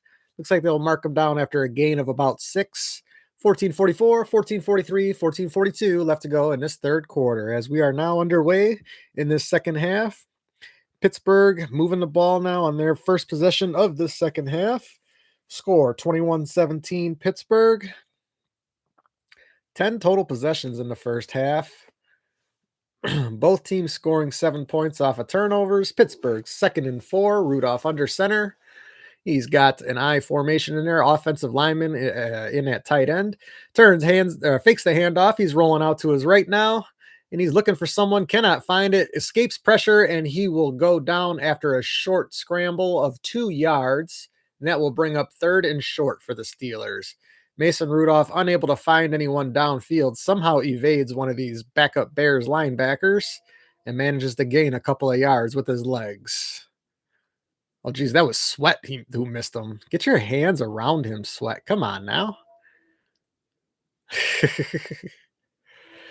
Anyways, 3rd down and 2, 13:40, 13:39. Rudolph in the shotgun. He's got a bunch of tight ends on the field. Turns, hands it off to the running back who is going to carry it up the middle, and he will have just enough for a 1st down. We got some pushing and shoving between DK Metcalf and Nick McLeod on the field, but that is Jalen Warren with the 1st down carry, and the Steelers are moving the ball. Excuse me. Ball will be spotted around the 36-yard line, it looks like. 1st down and 10. Jalen Warren, 10 carries for 48 yards and a touchdown so far on the day. Rudolph under center. Takes the snap, turns, fakes the handoff. Surveying, looking over the middle. Now he's rolling out to his right where Montez Sweat gets a handful of him and will bring him down in the backfield for a sack. And that will bring up 2nd down and extremely long. 12:48, 12:47, 12:46. Okay, it's 2nd and 14. Not extremely long, but long enough. Montez Sweat getting off the block. That was really more a result of Rudolph rolling in the wrong direction, to be honest. Sweat gets a handful of his jersey and manages to bring him down around the 31-yard line, where it will be 2nd down. Montez Sweat has 1 sack in 5 of the last 6 games. So at least he is showing up on the stat chart, but he needs to be getting more pressure.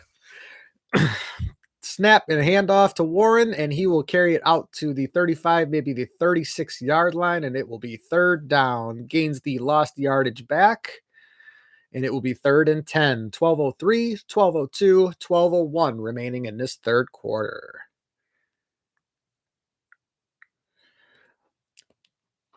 Welcome in, welcome in. We are into the third quarter of the Pittsburgh at Chicago game. Bears are down by 4 points. Pittsburgh with the ball. Third down and 10 right now. Mason Rudolph in the shotgun. Takes the snap, empty backfield behind him. He's looking towards the middle. He's going to throw it deep, and he's going up there, and that is going to be broken up by Nashawn Wright. Rudolph was looking for Roman Wilson downfield, and now Nashawn Wright is slow to get up off the field.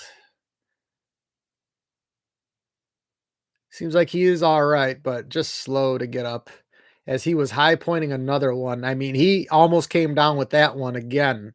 And the DB the receiver at the last second had to play DB and knock it away from Nashawn Wright. He almost came down with another one there. Woo! Fourth down and 10 incoming, and the Steelers will have to punt it away. Ball is in the air. Duvernay receiving this in the sun, and he will be tackled immediately at the 8-yard line, where the Bears will take over with 11:23 remaining in the third quarter. I always got a feel for those returners fielding with the sun directly in their eyes. But Bears with the ball at the 8-yard line, and that's where they will start their first drive of the second half. And there's now a flag on the field. Let's see what this is about.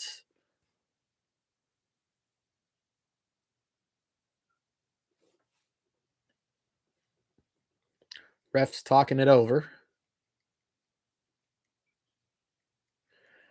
Well, of course, it's going to be holding on the Bears. So that's going to back them up half the distance to the goal. Bears will be starting inside of their own 5. Rough start for their first possession of the second half. We are now at commercial, and when they come back, the Bears will have first and 10 with 11:23 remaining in this third quarter.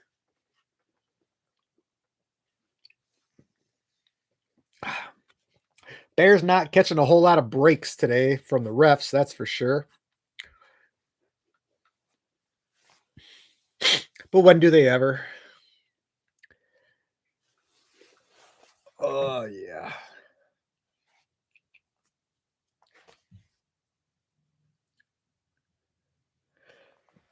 Buffalo Wild Wings. Anyways, Bears managed to come up with a defensive stop to start the second half, so that's good news. Let's see if they can get something going offensively now. Special teams, unfortunately, has set them up in the deep end. It looks like they're going to be starting at their own 4-yard line to start this first drive of the second half here.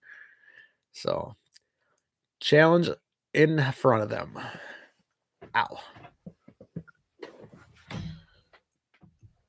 Come on, Bears. Give me some positivity here. I need some.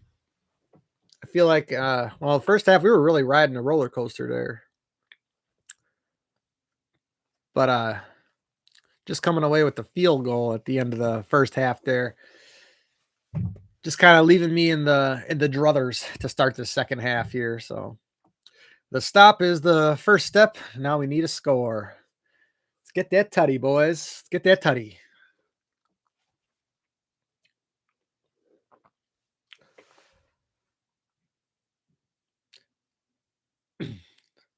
Says as fast as the first half moved here. Now we're just kind of dragging here for this to get the second half moving.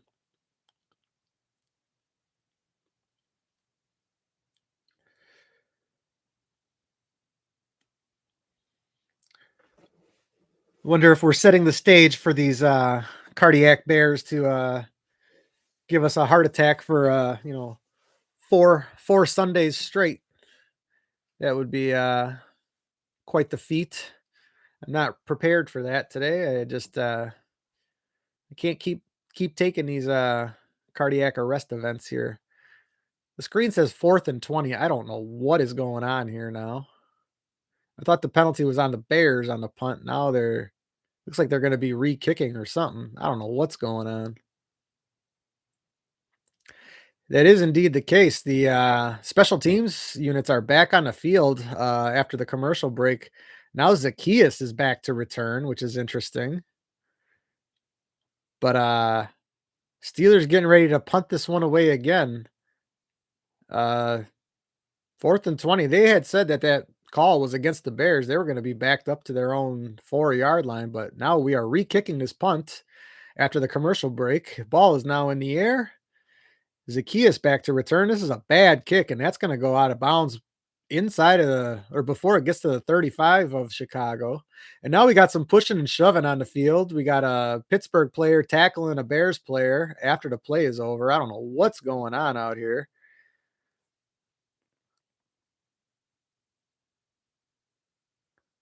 Pushing and shoving, but that was a bad kick by the Steelers punter Corliss Waitman.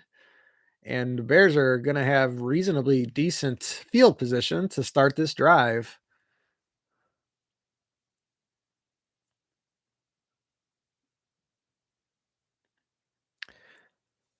Yeah, a lot of pushing and shoving after that kick, but no flags thrown, it looks like. Let's see where they got this ball spotted. Looks like this ball is spotted at the 40-yard line, so that's where the ball was out of bounds on that punt. So not a good kick at all, and way better field position than they were looking at before the commercial break. So instead of the 4, the Bears start at the 40. Caleb in the shotgun with an empty backfield. 1st and 10, 11:16 left to go in this third quarter. Changing the play now. Still empty backfield. Takes the snap, looking over the middle, gets it complete to Roma Dunze. He's got the first down, and he's going to have a gain of about 16 on that first down catch. And it's taking a convoy to bring him down. And the refs ultimately just blow the play dead after about a 17-yard gain. 11 minutes, 10:59, 10:58, 10:57 left to go in this third quarter. Roma Dunze proving, and that ball was behind him once again, but proving that if you hit him in stride, he can get something done with it. But even then, that, like I say, that ball was behind him. 1st down and 10, ball at the 43-yard line of Pittsburgh now. Caleb under center. He's got 2 tight ends, 2 wideouts, and Manungai lined up behind him. Sends a man in motion. Takes the snap, fakes the handoff, delivers over the middle. He's got that one completed. That is to Adunze again, who has another first down, and he will be brought down at the 30-yard line. Down to the 29 is where he'll be marked down. 10:19, 10:18, 10:17 left to go in this third quarter. 1st down and 10. Chicago Bears moving well into Pittsburgh territory now.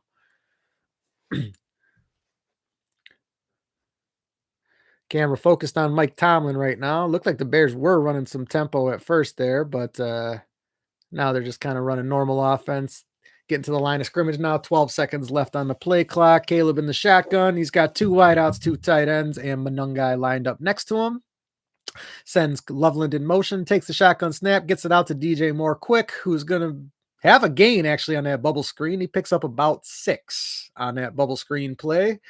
The play that I just wish they would stop calling because, again, it looked like it was gonna not go well for them. But ultimately, DJ Moore picks up about 5 or 6 on the bubble screen, and it will bring up 2nd down. And there's a flag on the field now. Looked like it might have happened after the play. I'm not sure what happened here. Refs are talking it over. Refs have been doing a lot of talking it over today. 9:31 left on the clock in this third quarter. After the play was over, taunting by DJ Moore. So we pick up the first down, and then DJ Moore goes and taunts. Oh, he threw the ball into the defender's chest. So yeah, you'll get a unsportsmanlike on that basically every single time. So 1 step forward, 2 steps back. 2nd down and 20 here. Would have been 2nd down and 5, and now it's 2nd down and 20. Bears penalties.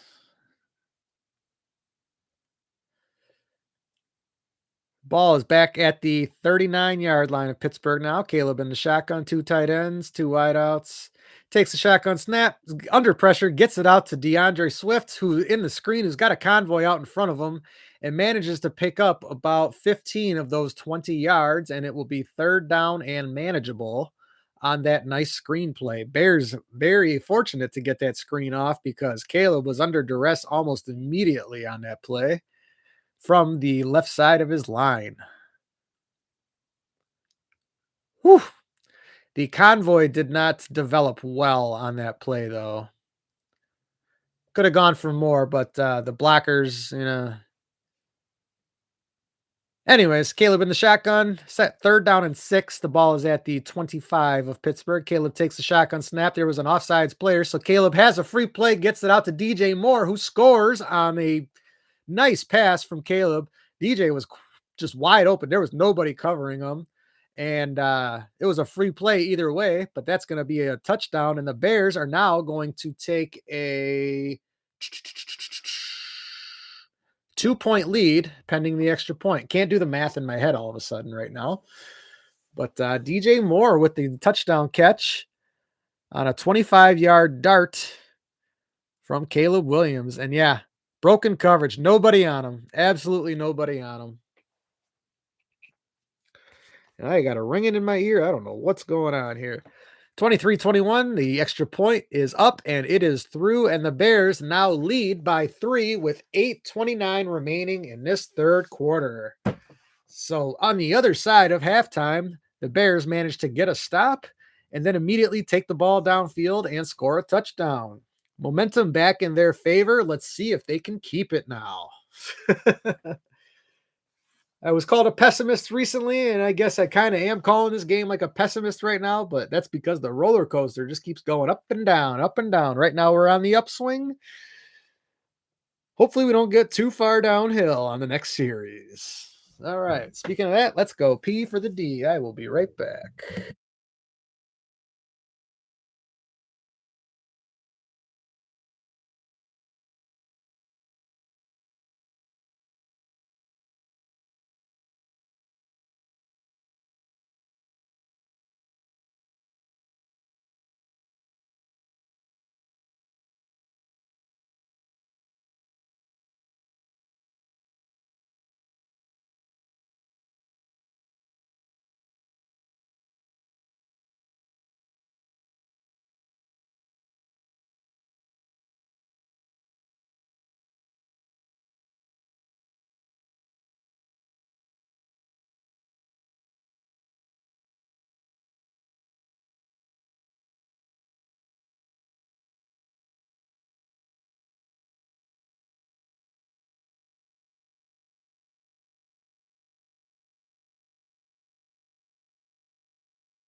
All right, we are back from the break. I am back from peeing for the D.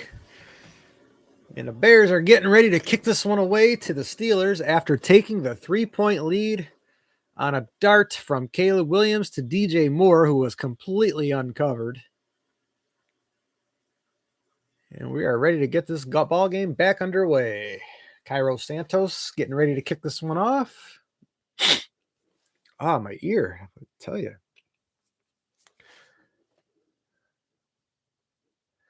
All right, Cairo Santos with the ball in the air, and that's going to take a weird kind of hook to it, but that's going to be returnable. And Pittsburgh is going to be out to around their own 30-yard line on that return. And again, a horrible camera angle, so it's hard to see what's going on because you're literally looking through the action trying to find the ball carrier. It would be a lot easier if you would have the camera behind the ball carrier instead of behind the defense trying to stop them. But anyways, Pittsburgh taking over, 1st and 10. Bears leading by 3. 8:24 left to go in this third quarter. Caleb is now 15 of 26, so he was 10 of 21, so excellent series.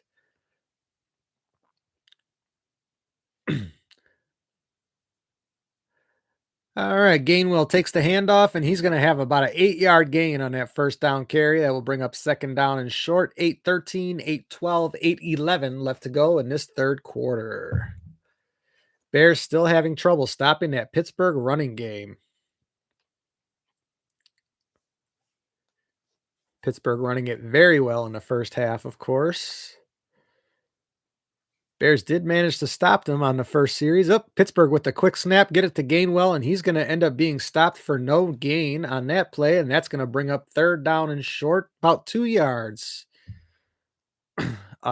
Pittsburgh trying to catch the Bears off balance there. It ran the play pretty quickly, and Gainwell out there, he's a quick little jitterbug in the backfield. Another guy who's dangerous in space.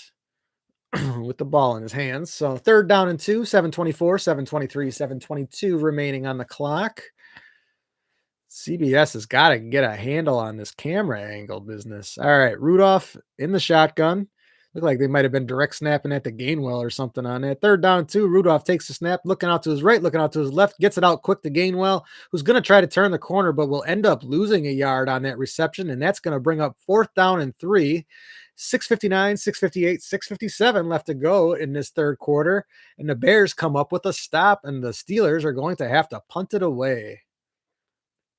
Did not see that one coming, but Rudolph taking all day to get rid of the ball, swings it out to Gainwell on the left side, who was unable to turn the corner on it.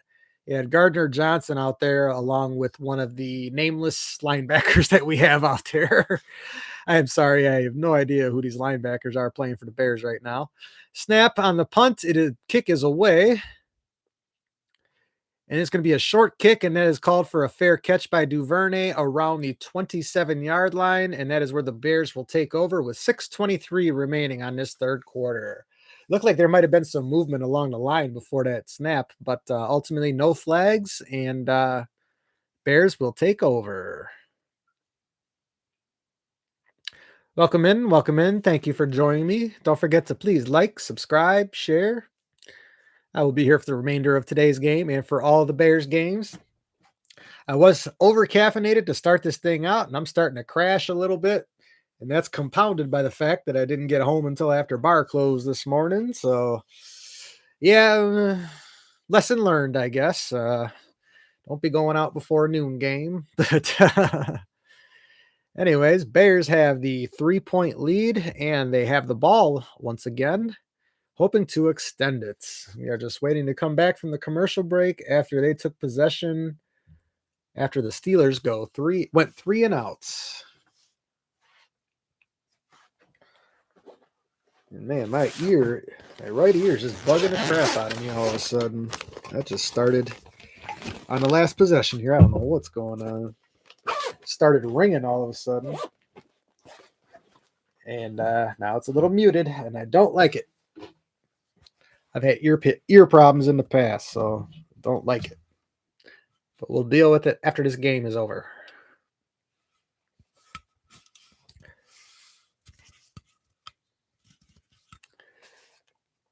All right, we are at commercial break, just waiting to come back where the Bears will have 1st and 10 around their own 27-yard line. Right now we are watching Emmitt Smith dancing and probably some sort of financial commercial. Yes, the Geico is an insurance commercial. If it ain't finance, it's insurance, or it's prescription drugs, or it's a car commercial. It's one of those 4 things, right? Or like this one, it's a beer commercial.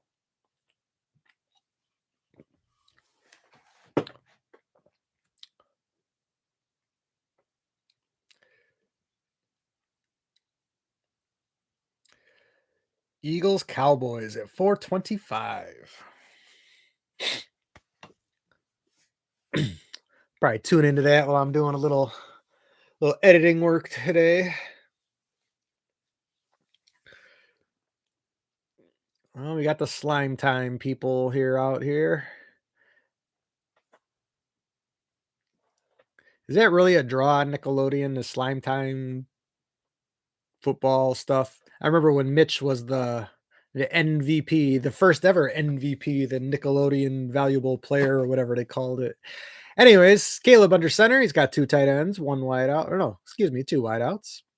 Turns and fakes the handoff, throws it over to the right side, and that is going to be complete to Roma Dunze, who will be shoved out of bounds, but not before gaining a first down. Refs are talking about it now, and they're going to say it was incomplete. Looked to be a good 13-yardish gain, but now they are saying he was out of bounds. Let's see again. He caught the ball, planted both feet, and then the ball was knocked out of his hands as he went out of bounds. The refs are going to say that that counts as a pass defended and incompletion, I guess. It was a nice punch by the defender, that's for sure. Who was the defender on that one?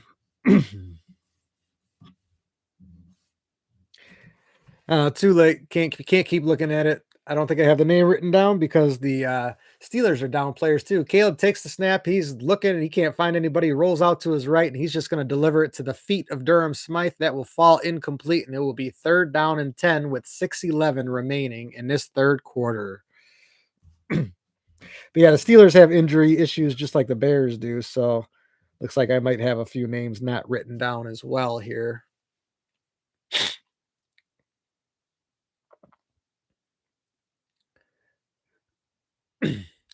Bears currently up by 3, 3rd down and 10. Ball at the Chicago 27-yard line. Caleb in the shotgun. 2 tight ends, 2 wide outs. He's got Swift laying up next to him. Takes the snap, delivers it over the middle to DJ Moore. Is going to be very close to a first down. Looks like the refs are going to mark him. It looks like they might give it to him there. Or no, they're going to mark him a yard shy now. Looked like initially they gave him the spot. But yeah, his knee definitely went down. So yeah, that's a good spot by the ref. So they are definitely a yard shy of the marker. Maybe a half a yard shy of the marker, but it's going to bring up 4th down. 5:39, 5:38, 5:37 left on the clock, and it looks like the Bears will have to punt this one away as they are still on their own side of the 50. And when you have the lead, why take chances? Torrey Taylor getting ready to kick this one away.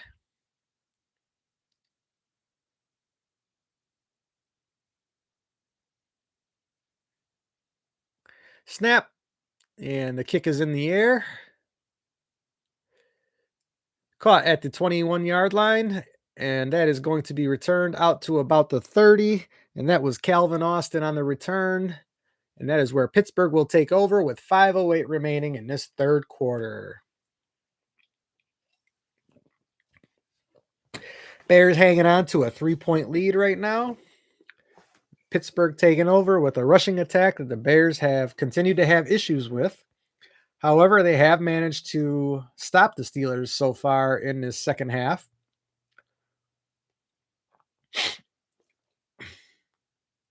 But eventually the dam's going to break, gentlemen. So we're going to have to score some more points offensively if we want to put these guys away. 24-21 is your current score. What's going on elsewhere in the league? I really haven't been looking at other scores today. Currently, Baltimore leading the Jets by 7. New England and Cincinnati. New England's leading by 4. I did see that Drake May and Joe Flacco traded pick sixes on the day so far. The Giants are still leading the Lions by 3, but the Lions are in the red zone. Packers are up on the Vikings 20-6. Not like I could really expect the Vikings to do us a favor today, right? Colts up on the Chiefs in Kansas City 20-9. Seattle kicking the crap out of Tennessee. And that's all we got going on for the start of today. But yeah, the Colts are officially for real, hey? Who kind of knew that? With a running game like they got going on, they're a force to be reckoned with. Colts and Patriots are your 1 and 2 seeds right now. That's crazy. And the Chiefs could end up missing the playoffs altogether. That's crazy. Nick Wright's he's gonna have some explaining to do on his show tomorrow. Hey, Chiefs cannot get it done.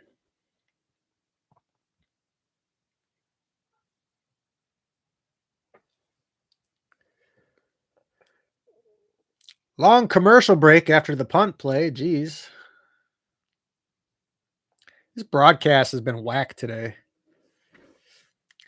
Oh yeah. It's funny they're showing the bean right now, and I saw a meme yesterday. People were going up to the bean and putting suction cupped phalluses on it and running away. I thought that was pretty funny. This is like challenge of the day. Stick one on the bean and run away. 24-21, first down Pittsburgh. They have the ball at their own 34-yard line. 5:08 remaining in the third quarter. Mason Rudolph under center. Looks like he's got a plethora of tight ends in there again. Pittsburgh loves their tight ends, that's for sure. Turns and hands it off. That's going to be Jonnu Smith on the carry, and he's going to have about 3 yards on that first down carry. Second down and 7 incoming, 4:59 remaining, and DK Metcalf is slow to get up once again, and he is hobbling off the field again. Not as bad as it was the last time, but he keeps getting rolled up on it by his own men. And that's going to stop the clock with 4:55 remaining. And yep, DK Metcalf got rolled up on by the ball carrier this time. And he's just like, man, you guys got me out here blocking. All you're doing is getting me hurt. Second down and 6. They're going to credit him 4 yards on that carry for Jonnu Smith. Mason Rudolph only has 2 incompletions on the day, 11 of 13 for 85 yards. And of course, the pick. Almost had a second pick earlier. That's the other incompletion. He throws it deep up the right side this time. He was looking for Calvin Austin, but they're going to throw a flag on Nick McLeod on this play. And I do not like it at all because I did not see a whole lot going on down there. Let's see what the refs have to say on this one. 4:39 remaining in the third quarter. And on this deep ball, they throw a flag on Nick McLeod, it looks like. That is, in fact, what they do. They call pass interference on McLeod. And let's take another look at that one. Yeah, he had a handful of jersey. So it is the penalty, and that's going to give the Steelers great field position into Bears territory. And, of course, a first down. Yeah, piss off, Aaron Rodgers. You're not playing today. 35-yard line of Chicago is where Pittsburgh will have it. First and 10. Rudolph under center. And again, a plethora of tight ends on the field, it looks like. Sends a man in motion, takes the handoff, turns and hands it off to Warren, who's going to be met in the backfield and then met by several more tacklers. Well, he will be brought down for a gain of 2 on that first down carry. Second down and 12 incoming. 4:26, 4:25, 4:24 left to go in this third quarter. Nashawn Wright in there playing the run in a way we've seen CJ Gardner-Johnson do lately in recent weeks here since he's joined the team. He's saying, hey, I can come up and run support too. Second down, Rudolph takes a snap. He is under pressure and he is going to be sacked. Ball's out. Oh, where is it? Somebody come up with it, please. And the Bears look like they have come up with it. Who's got it?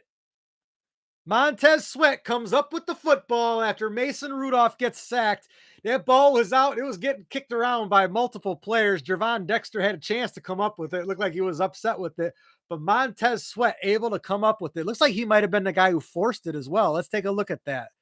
That is indeed what happened. Well, Montez Sweat in there. And who else was in there? Was that Montez Sweat's going to get credit with a half a sack in there.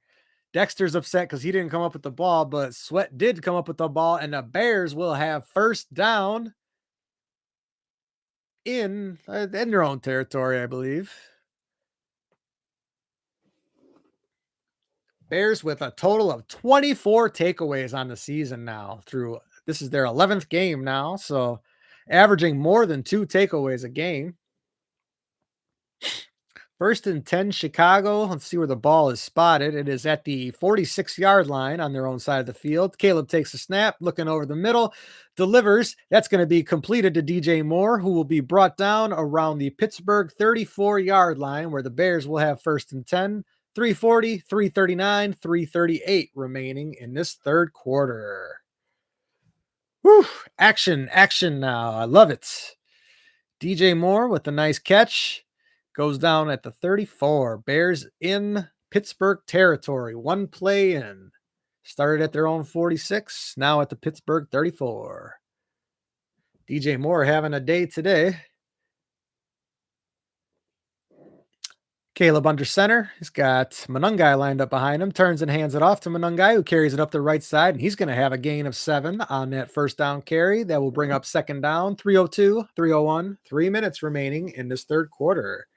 Bears in business now after the turnover forced by Montez Sweat. And I did not see, there was another Bears player in on that play, but I did not get a chance to see who was in on that. We'll have to check the stats. We'll check them at the next commercial break. Caleb in the shotgun. He's got two tight ends split out left, and he throws it out to Roma Dunze, but once again throws the ball behind Rome, and he is unable to come up with it, and that's going to bring up third down and 2. Caleb looks upset with Rome, but you can't be upset with Rome when you're throwing it behind him, Caleb. Unless he ran the wrong direction, which I have trouble believing. Right now, Chicago has 112 yards in the second half. Pittsburgh only has 13 in the second half. So that bodes well for us. But the Bears need to pick up this first down. Coach Johnson is not happy on the sideline. There's only 7 seconds, 6 seconds, 5 seconds left on the play clock. Caleb in the shotgun turns, hands it off to Monungai, carries it up the middle, and he is right near the sticks, and it looks like they're going to stop him just shy, about a half a yard shy.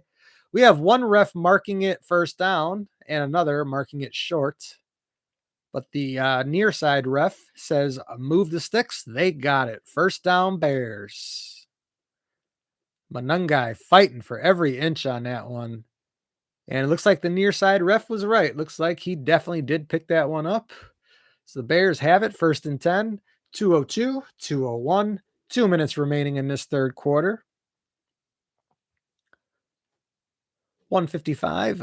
Caleb under center, one wide out, 3 tight ends, turns, fakes the handoff to Monungai, rolling out to his right, looking for somebody, gets it out to, that looks to be Durham Smythe, who will have about a 5-yard gain on that first down throw. Second down incoming.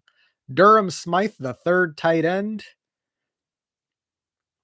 doing a little blocking on TJ Watt, then getting out into a route and comes up with the catch. And that will put the Bears right at the edge of the red zone, if not in the red zone. Second down and 6, 121, 120, 119. Ball at the 20. Caleb takes a snap, hands it off to Monungai, carries it up the middle, has the first down, crosses the 10, and that's where he will be brought down around the 9-yard line. Kyle Monungai, increasingly difficult to bring down as he is a very strong runner.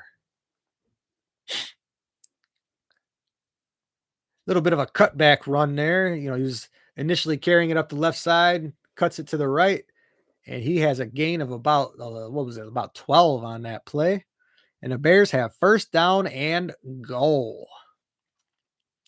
Closing in on the end of this third quarter here, 42 seconds, 41 seconds. Caleb in the shotgun, sending Roma Dunze in motion. He's got Monungai lined up next to him, hands the ball off to Monungai, carries it up the right side, crosses the 5, and he'd be brought down around the 2-yard line. A little bit of pushing and shoving on the field.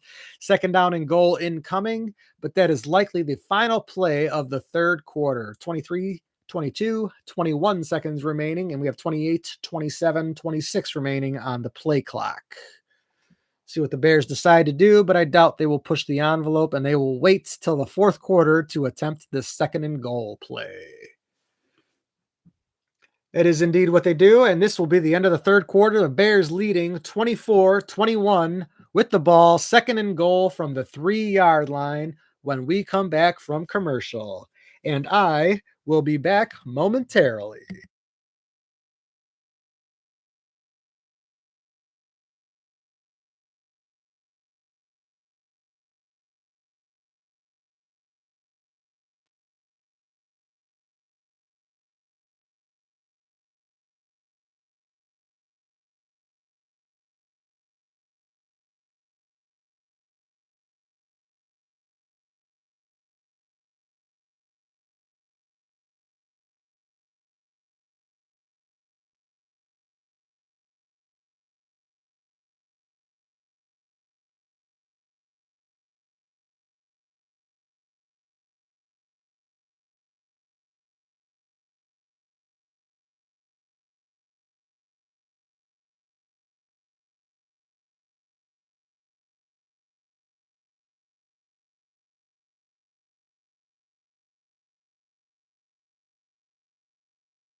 All right. We are back. We are back. Bears have the ball. Second and goal. Threatening to score. Hopefully make this a 2-score game here. I did want to look at a stat earlier. What was it? I don't remember what it was now. Oh, it was who was in on that sack where Sweat came up with the fumble recovery. Because that was definitely a half sack by Sweat there. Sacks. Montez Sweat is credited for 2 sacks on the game, and nobody else is credited for anything. So they're crediting Montez Sweat with the sack, fumble, and the recovery on that play. Nice job, young man. Caleb under center, 2 tight ends, 2 wideouts. DeAndre Swift lined up behind him. Swift takes the handoff, runs up the right side, gets out to about the line of scrimmage, maybe 1 yard gain on that second down carry. It will be 3rd and goal. And Pittsburgh is getting awfully aggressive after bringing him down, ripping the ball out of his hands when he's already on the ground. 14-42, 14-41, 14-40 as we are underway in this 4th quarter. Welcome in. Thank you for joining me. Please do not forget to like, subscribe, share, all that good stuff. We are in the 4th quarter of this Bears-Steelers game. Both teams are fighting it out. Bears have a 3-point lead, trying to go up by 2 scores. Caleb in the shotgun, 3 tight ends in the game. Hands it off to Manungai, who will walk in easily for the touchdown. 14-14 left on the clock, and the Bears have extended their lead to 9, pending the extra point. 30-21, the current score. Go Bears, Tommy Salami. Right now, Bob, it's a 10-point lead, so if they can keep that up through the 4th quarter, we're going to be in good shape.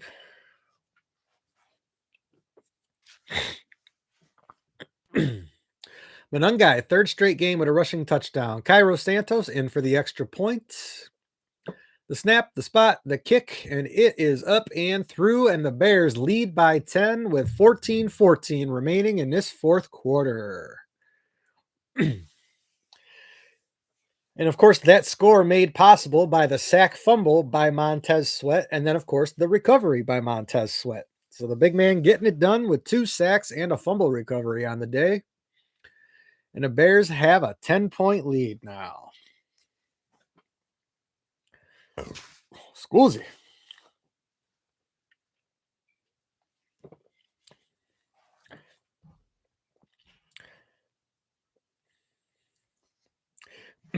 Yeah, when I was going down the roster earlier today, it's just crazy thinking about the makeup of this Pittsburgh roster a little bit, because they got 4 tight ends on the roster, and they actually have 2 listed as left tight end and 2 listed as right tight end.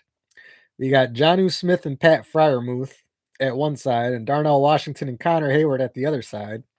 And then their 6th wide receiver is Ben Skoranek, who's basically a tight end himself. So this team basically carries 5 tight ends essentially.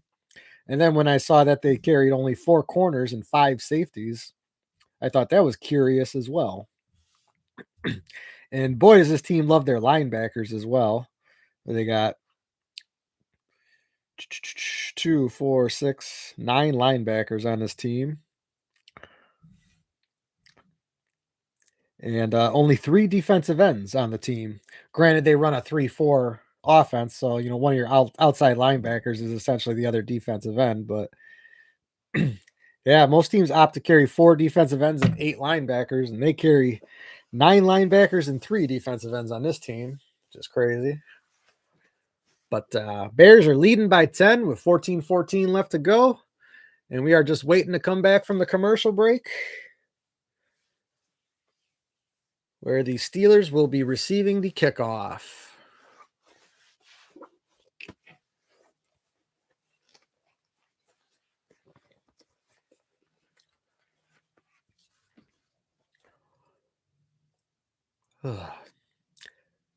I was overly caffeinated at the beginning of this stream, and boy, am I just kind of crashing now. But Bears can keep my spirits up here. been playing good defense in the second half. They've definitely made some adjustments because Saints were moving the ball fairly well in the first half, but as it stood, they only had like 13 yards in the second half before that turnover. And they did have a good chunk play, but that was on a penalty, pass interference penalty by Nick McLeod, who was trying to cover Calvin Austin. Santos has the ball in the air that will be taken in around the 1 yard line. And that is going to be returned out across 20 to 25, and he will be down around the 27-yard line. And that is where Pittsburgh will take over.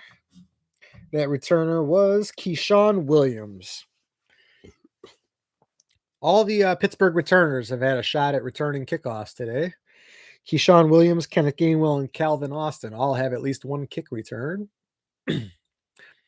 Pittsburgh taking over at their own 27-yard line, I believe it was.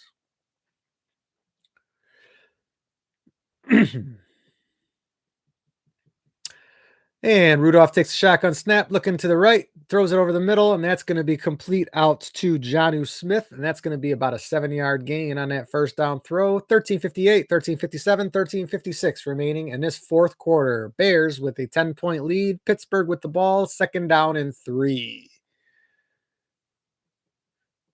Giants out here, extending their lead on the Lions. That is exactly what they're doing. Very nice. All right, Rudolph under center. He's got, I can't even see who the running back is. That is Warren. No, that's Gainwell behind him, who takes the handoff, and he will just have enough for a first down on that carry. 1st and 10 after about a 4-yard gain by Gainwell. 13-19, 13-18, 13-17 left to go in this fourth quarter. It's a pretty good name for a running back, Gainwell, because he does need to gain yards very well. Anyways, Rudolph takes the quick shotgun snap, throws it over the middle. That's going to be complete to DK Metcalf, only his second one on the day, and he's only going to gain about 2, maybe 3 yards on that catch. That's going to bring up 2nd down and 7, I believe. 12:57, 12:56, 12:55 to go. Pittsburgh moving with tempo now. They are at their own 40-yard line. Rudolph in the shotgun, takes a snap, looking over the middle. Haven't taken time trying to find someone. He completes it over to Gainwell, and that's only going to be a very minimal gain, maybe 1 yard tops. 12:39, 12:38, 12:37 remaining, and it is already 3rd down and long for these Steelers now. And they decide to huddle up now as they were moving with tempo. But they find themselves behind the sticks now after 2 quick plays. The screen says 3rd down and 5 right now, but I do not believe that's accurate. I believe it's about 3rd down and 8, maybe. We'll check that in a second. It's about 3rd down and 6. 12-12, 12-11, 12-10. Rudolph in the shotgun. He's got trips out to his left. Takes the snap. He's looking to his right, looking over the middle. Throws it out there. It's going to be Calvin Austin with the catch. He has the first down, and he's going to be brought down around the Chicago 41-yard line after a gain of about 15 on that 3rd down throw. Calvin Austin being covered by Nick McLeod on that play. A little in and out route there. McLeod, of course, playing because of all the injuries in the Bears secondary. 1st down and 10, 11:36, 11:35, 11:34. Mason Rudolph under center once again. So he's got 2 tight ends, 2 wideouts. Turns and hands the ball off to Warren, who carries it up the right side, and that's going to be a gain of about 6 yards on that first down carry. 11-19, 11-18, 11-17 left to go in this fourth quarter. Bears with the 10-point lead right now. 2nd down and 4. Pittsburgh trying to drive. They are in Bears territory. Caleb on the sideline with a very serious look on his face. Ball at the Chicago 34-yard line. They need the 30 to get the first down. 2nd down and 4. Rudolph under center. He's got a plethora of tight ends once again. Man in motion, takes the snap, turns, hands it off to Warren, who carries it up the middle, and he will be brought down to about a yard shy of the first down. 3rd down and 1 incoming. DK Metcalf and Nick McLeod doing a little hand fighting after the play's over, but nothing serious. 10:34, 10:33, 10:32 left to go in this fourth quarter. 3rd down and 1 incoming. Pittsburgh quick to the line. Mason Rudolph under center, carrying himself, and it looks like he will have enough for the first down on the QB sneak. First down and 10, 10-18, 10-17, 10-16 left to go in this fourth quarter. Ball will be at the Chicago 30-yard line.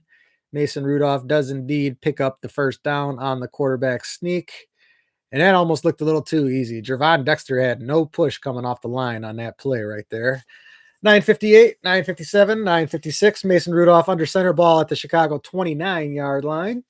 Sends a man in motion, turns, fakes the handoff. Looking over the middle, can't find anyone. And Montez Sweat comes in there, cannot bring him down, gets rid of the football, and that's just going to go out of bounds. Montez Sweat with the big opportunity to have the third sack on the day, but unable to bring him down. And that ball will just fall incomplete. Oh, Sweat, you got to hang on there. Woof. Montez Sweat just missing out on his third sack on the day. And we have an injured Steeler on the ground. And that looks to be Andrews Pete. That is the backup left tackle. Or no, that is actually the starting left tackle, Broderick Jones, number 77. I thought it was 71 on the ground, but it's 77. 71 would be the man who would come in for him, should he not be able to play. And that's going to be a commercial break. Bears still with their 10-point lead, trying to keep Pittsburgh from closing in. Welcome in, welcome in. Thank you for joining me. Don't forget to like, subscribe, share. I am here for the rest of this game and for all of the Bears games this season. But I am crashing hard because I was out late past bar close last night and my caffeine is wearing off. Got some clips to pull and editing to do after this, but man, who knows if I'm going to make it. I might end up just taking a nap after this whole thing's over.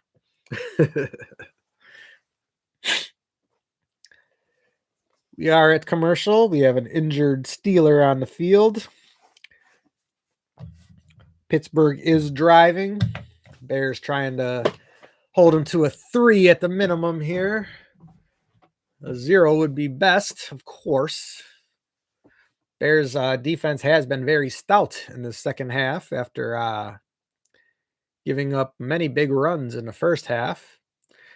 And Mason Rudolph only had 2 incompletions going into the third quarter. Right now, he only has 3 incompletions. He's 15 of 18, but he's only thrown 115 yards. So, I mean, 15 completions for 115 yards. What is that? That's 10 per completion. So,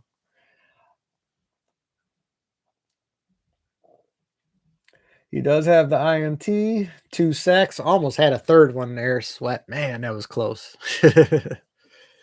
But close only counts in horseshoes and hand grenades, right?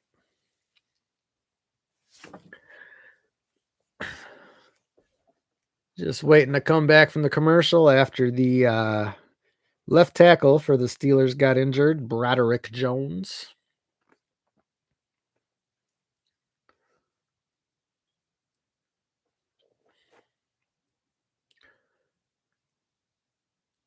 Had a lot of extended commercial breaks today. That means going towards the end of this game, there probably won't be any, as they will have used up all their allotted commercial time.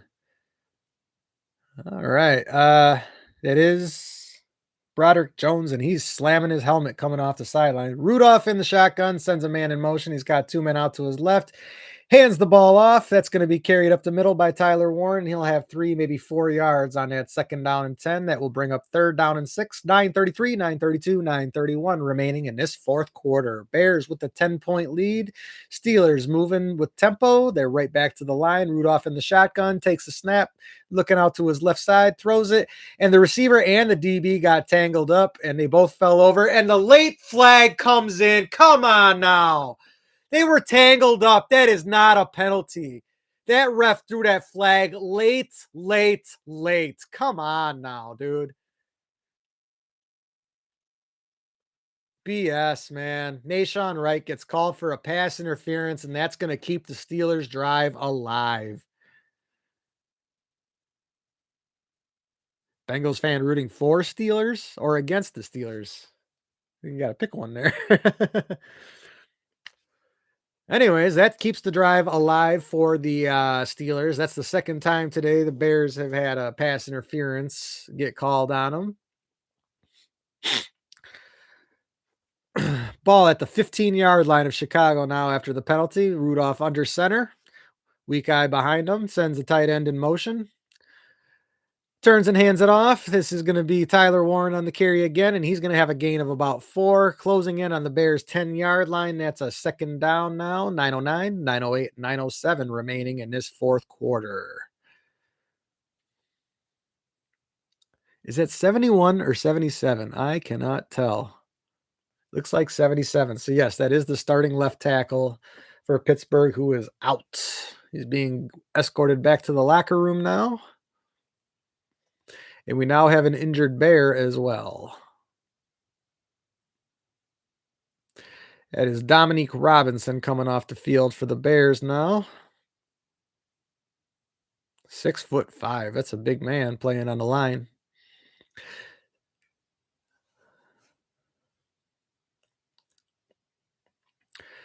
I think the sideline doctors might have pulled him off the field. I don't know what was going on there, but we have second down and 6, 9:02, 9:01, 9 minutes remaining. The ball is at the 11-yard line of Chicago.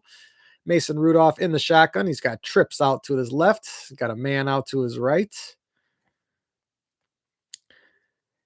He takes the shotgun snap, drops back, looking over the middle, throws a short ball to Gainwell, who is going to make a man miss and then be stopped about a yard shy of the first down marker. It will be third down and 1 from the 6-yard line with 8:33, 8:32, 8:31 left to go in this fourth quarter.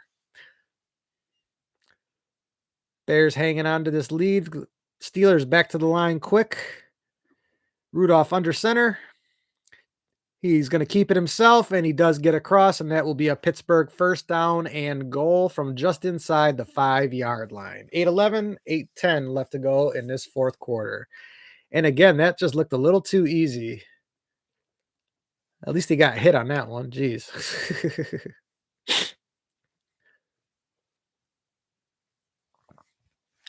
First and goal. Pittsburgh with the ball just inside the 5-yard line. Mason Rudolph under center. He's got a plethora of tight ends once again in there. Sends a man in motion. Freiermuth turns, pitches it out to Gainwell. He's going to carry it up the left side, and he is in the end zone for a Pittsburgh touchdown, and that will cut the Bears' lead down to 4, pending the extra points. Kenneth Gainwell with the carry, and his Bears' lead is 31-27, and there is now a flag on the field. Let's see what that's about. Holding on the offense. 10-yard penalty, and that will negate the Pittsburgh touchdown. Take that one off the board. The holding penalty against DK Metcalf. He had his hands full of who? Not entirely sure. Was it Nashawn Wright? Yeah, he had a handful of Nashawn Wright's jersey for sure. So that will take the touchdown off the board, back him up to the 12-yard line, first and goal. Rudolph under center. He's got a plethora of tight ends again. Sends one of them in motion, hands it off to the tight end. That's Jonnu Smith with the handoff, and he's going to have a gain of about 3 on that first down carry. Second down and goal from about the 9-yard line. 7:25, 7:24, 7:23 remaining. Bears with the 10-point lead after the touchdown by Pittsburgh erased on the holding penalty by DK Metcalf. And we have a stoppage on the clock now as one of the Bears' rotational linebackers here is now out, or is now down on the field. Excuse me. That is not a last name that I can pronounce, so I'm just going to go ahead and say number 45 is out, is down on the field. Amen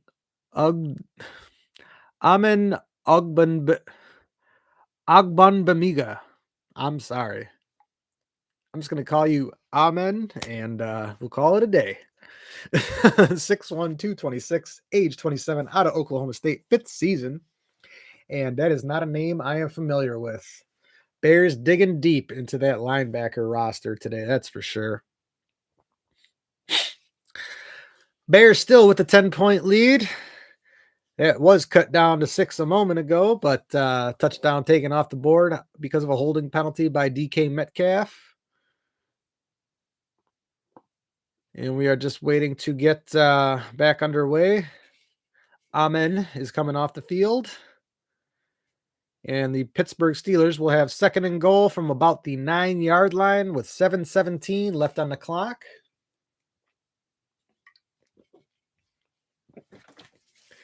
Trainers walking them off the field. Coach Johnson looks like his butthole is about as tense as mine has been the last few weeks.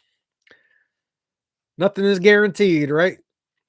You got it. All right, the clock is moving. 7:11, 7:10, 7:09 left to go in this game. Rudolph takes the under center snap, hands it off to Gainwell, who's going to take it up the left side, and he will have about a 5-yard gain up to the 4, maybe the 3-yard line, and that will bring up third and goal with 6:53, 6:52, 6:51 remaining in this fourth quarter. Man, my brain is just not firing right now. I am tired. The ball is down to the 3-yard line, and that's where the Steelers have third and goal. Bears still with a 10-point lead for the moment. Rudolph in the shotgun, plethora of tight ends. Gainwell lined up next to him, fakes the handoff, throws it over the middle, and that is going to be complete to Pat Freiermuth, who will have the touchdown, and the Steelers have officially pulled within 4 now. 6:27 left on the clock. 4-point game pending the extra point. Nice ball by Rudolph, getting it past Kevin Byard and Nick McLeod to find Freiermuth in the back of the end zone. And whoever the replacement linebacker was in there for Amen, who went out, he looked lost in the middle of the field there. Snap the spot, the kick is up, and it is through, and this is a 3-point game. 31-28 Bears after the Pittsburgh touchdown. 6:27 left to go in this fourth quarter.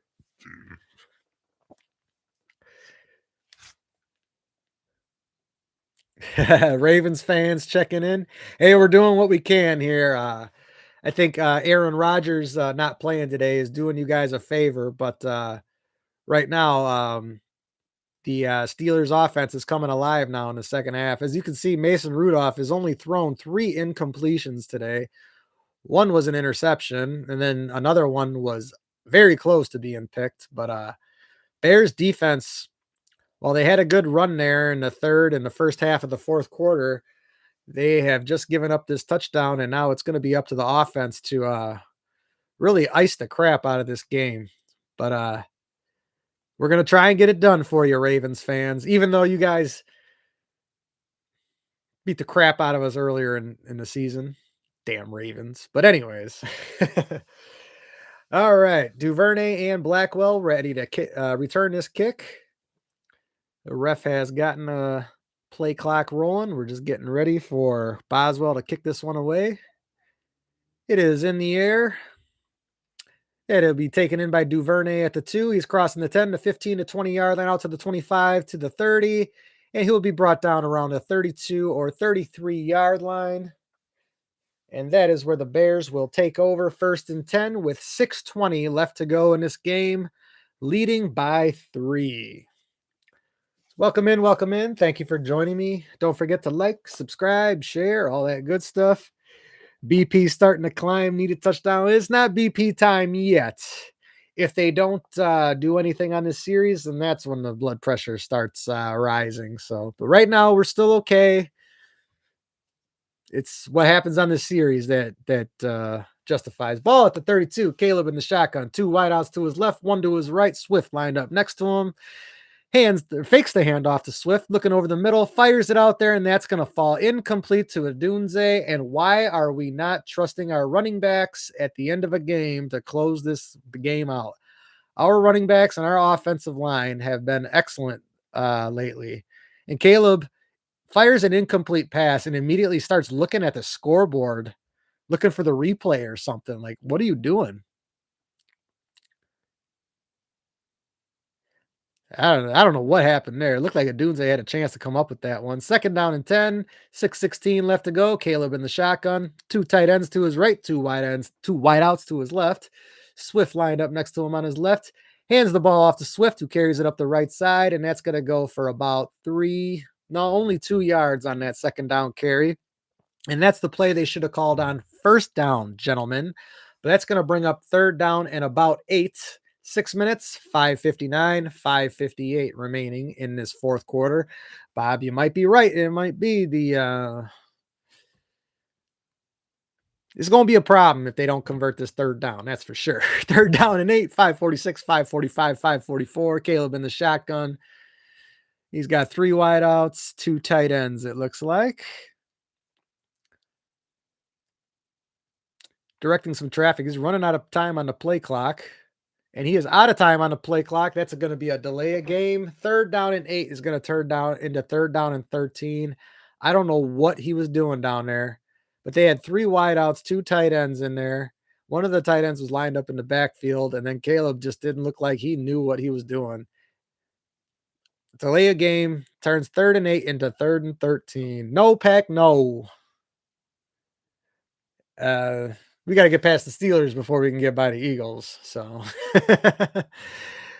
but anyways, third down and extremely long here. Third down and 13. Ball at the 29-yard line of Chicago. Caleb takes a shotgun snap in an empty backfield, steps up, throws it over the middle. That's going to be complete to Colston Loveland, who bobbles it and ultimately picks up about 11 yards. But that's going to bring up fourth down and 2. And now Colston Loveland is down on the field and not getting up. Oh, boy. Loveland tackled around the 40-yard line. That brings up about 4th and 2, and it's going to be interesting to see what Coach Johnson does here because he has been aggressive in this spot in the past, going for it, trying to keep the ball out of the other team's hands. And that is exactly what they're going to do. Loveland is back up, 4th down and 2. Oh, no, excuse me. They are going to punt it away. I don't know what I was looking at. 4:46, 4:45. Torrey Taylor with the kick in the air. About a bit of a line drive kick, bounces at the 12, takes a Chicago roll, and that will be stopped at the 11 by Blackwell, and that's where Pittsburgh will take over once again. And Bob, break out the Coumadin or whatever we take. I don't know. I'm not on blood pressure medication, but I'm probably going to need some after this Bears season. I'm telling you. Holy cow. This is just crazy. Yeah, Bears ain't looking good right now, that's for sure. They had this game well in hand, but 2 scores isn't enough. You gotta be up by 3 scores in this league if you wanna call it comfortable, that's for sure. Steelers getting ready to take over. 1st and 10, 4:37 left on the clock. Mason Rudolph under center, working with a ton of tight ends in there again. Sends a man in motion, takes the handoff. He drops back. He's looking over the middle, under pressure, dumps it out to one of his tight ends. And that's going to be complete for about a 7-yard gain. And that is Darnell Washington on that reception. It's going to bring up 2nd down and 3. Very nice, Bob. I don't have any left. I should have probably picked some up. They're going to call that a 9-yard gain on that first down catch by Darnell Washington. That brings up 2nd down and 1, 4:08, 4:07, 4:06 remaining in this fourth quarter. Ball just inside the Pittsburgh 20-yard line. Rudolph under center. Changing the play now at the line of scrimmage. Takes the snap, pitches it out to dude, I am crashing here. That's Jalen Warren on the carry, who is going to be stopped for what looks to be no gain on that 2nd down carry. 3rd down incoming, 3:39, 3:38, 3:37 left to go in this fourth quarter. And that appears to be our first Tryon Shoyinka sighting of his Bears tenure, as he was in on that stop. 3rd down and 1 for the Steelers. Ball is right near their 20-yard line. They got to make the 21 for the first down. Tight formation, hands it off, and that is going to be a first down by Tyler Warren on the carry. Gain of 1, and they have first down and 10, 3:09, 3:08, 3:07 left to go in this fourth quarter. Bears hanging on to their 3-point lead. Ugh. Looks like big Andrew Billings coming out of the game there. 252, 251, 250. Mason Rudolph in the shotgun. Takes the snap, looking over to his right, looking over to his left, delivers over the middle, and that's going to be completed to the tight end. And they won't be able to bring him down. That's Jonnu Smith. They just blow the play dead as he was stood up after catching the ball. That will bring up second down and about 4 after a 60-yard gain by Jonnu Smith on a catch from Mason Rudolph. Clock still ticking, 223, 222, 221, second down and 4. Rudolph in the shotgun takes a snap, looking over to his right, throws it right. And that's going to go out of bounds, looking for Roman Wilson. But that ball ultimately uncatchable out of bounds, and that will bring up 3rd and 4 with 2:14 remaining in this fourth quarter. Bears needing the stop. Let's go, gentlemen. Come on.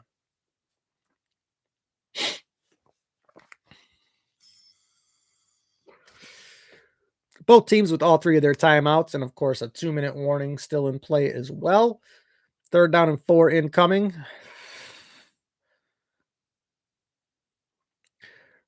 Rudolph in the shotgun. There's some kind of weird motion going on. He's got an empty backfield, bunch of tight ends and wideouts. There's a flag on the play. I don't know if there's offsides or some sort of illegal shift. Rudolph's going to carry this himself. He has the first down. He's still going, crosses midfield and slides. But there was about 5 flags flying on the field before that snap went off. And I'm going to guess this is against Pittsburgh. There was some kind of illegal shift or something going on there. And Rudolph, yep, he knows it on his face. The ref just said, yep, that's against you, gentlemen. So Pittsburgh is going to end up getting backed up. Let's see what they call here. Illegal formation by the offense. And it did look like a funky formation. There was 2 wideouts, 3 tight ends, and nobody was properly on the line. Oh, yeah, on the right side, there was nobody covering the tackle. Both receivers were off the line. Nobody was up on the line. So that's going to back them up to 3rd and 9 with 2:05 remaining. And the Bears really, really need this stop. 3rd and 9, 2:05 remaining. Pittsburgh with the ball at their own 23-yard line. Rudolph in the shotgun takes a snap, fakes the handoff, looking over the middle, fires, and that ball is deflected at the line of scrimmage, and that's going to bring up 4th down and 9. That was big Grady Jarrett making his presence known. The veteran has not had a lot of input on the Bears defense this year, but has had a couple of big plays in tight moments, and that time managed to get his hand up, deflects the pass, 4th down and 9. And what are the Steelers going to do? It looks like they will opt to punt it away, as they do have, it will be the 2-minute warning after the punt, and they do have all 3 of their timeouts. Bears with the lead, 31-28. Ball is in the air. Not a great kick. Bounces at the Chicago 45, and that is where Pittsburgh will down it around the 44-yard line.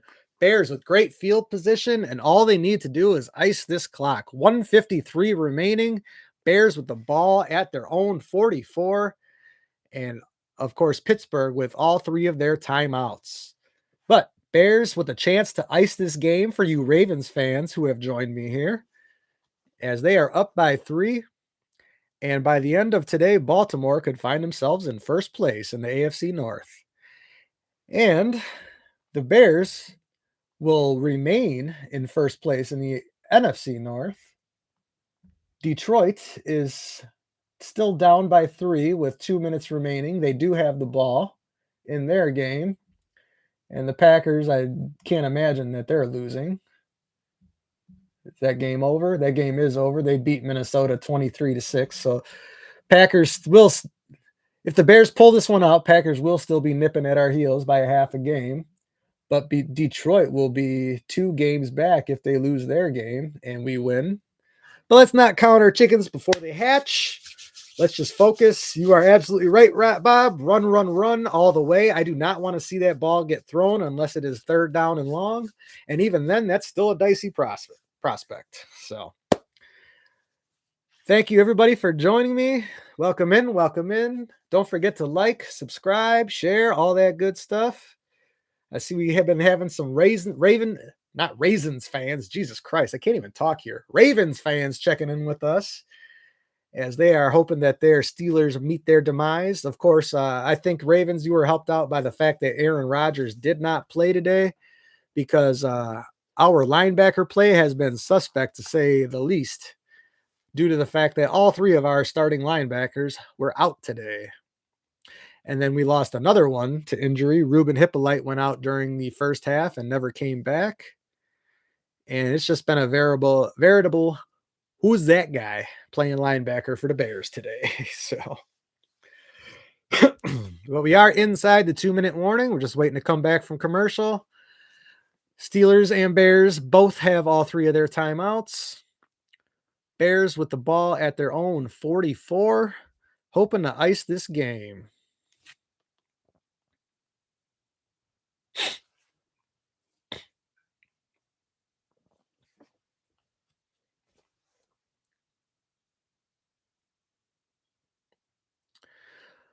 $153 remaining.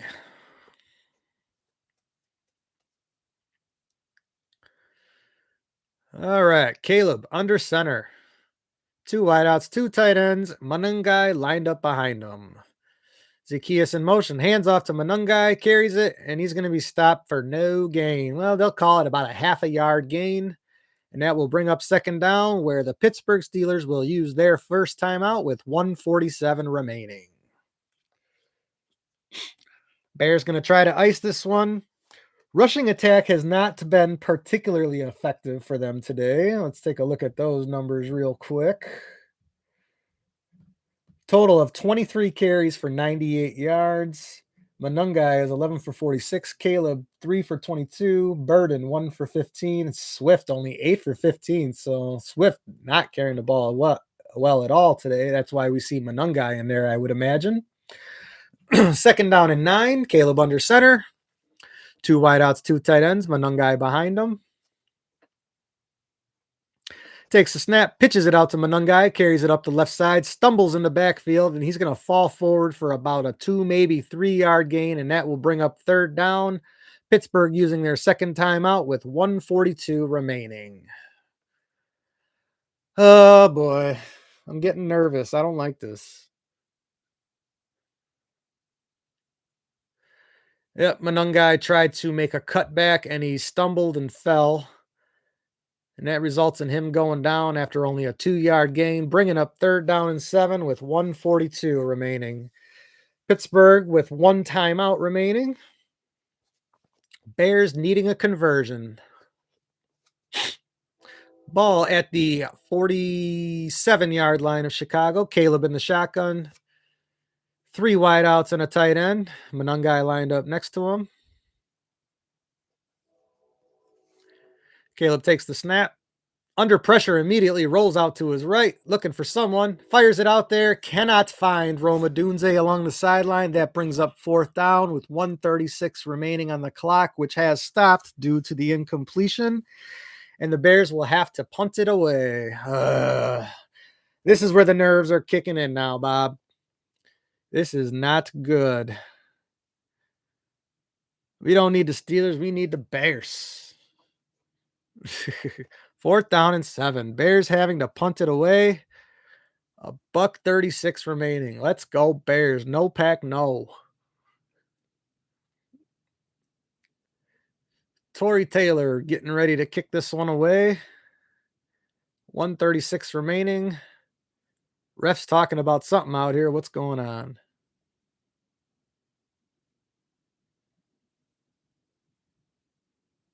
I have no idea what's going on here.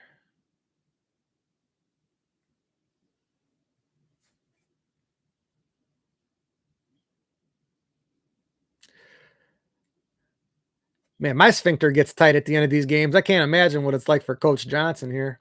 Steelers just burned their final timeout. Not entirely sure why, but that works for us. Did they have like an injured player on the field or something maybe? I'm watching this on mute, of course, so, I don't have the benefit of the broadcasters telling me what's going on. But the Steelers being without their final timeout is only good news for us. All right, 4th and 7. Bears ready to punt it away. Minute 36 remaining. The kick is away. Kick will bounce at the 5 and go into the end zone, and the Steelers will take over at their own 20 with 1:29 remaining and no timeouts.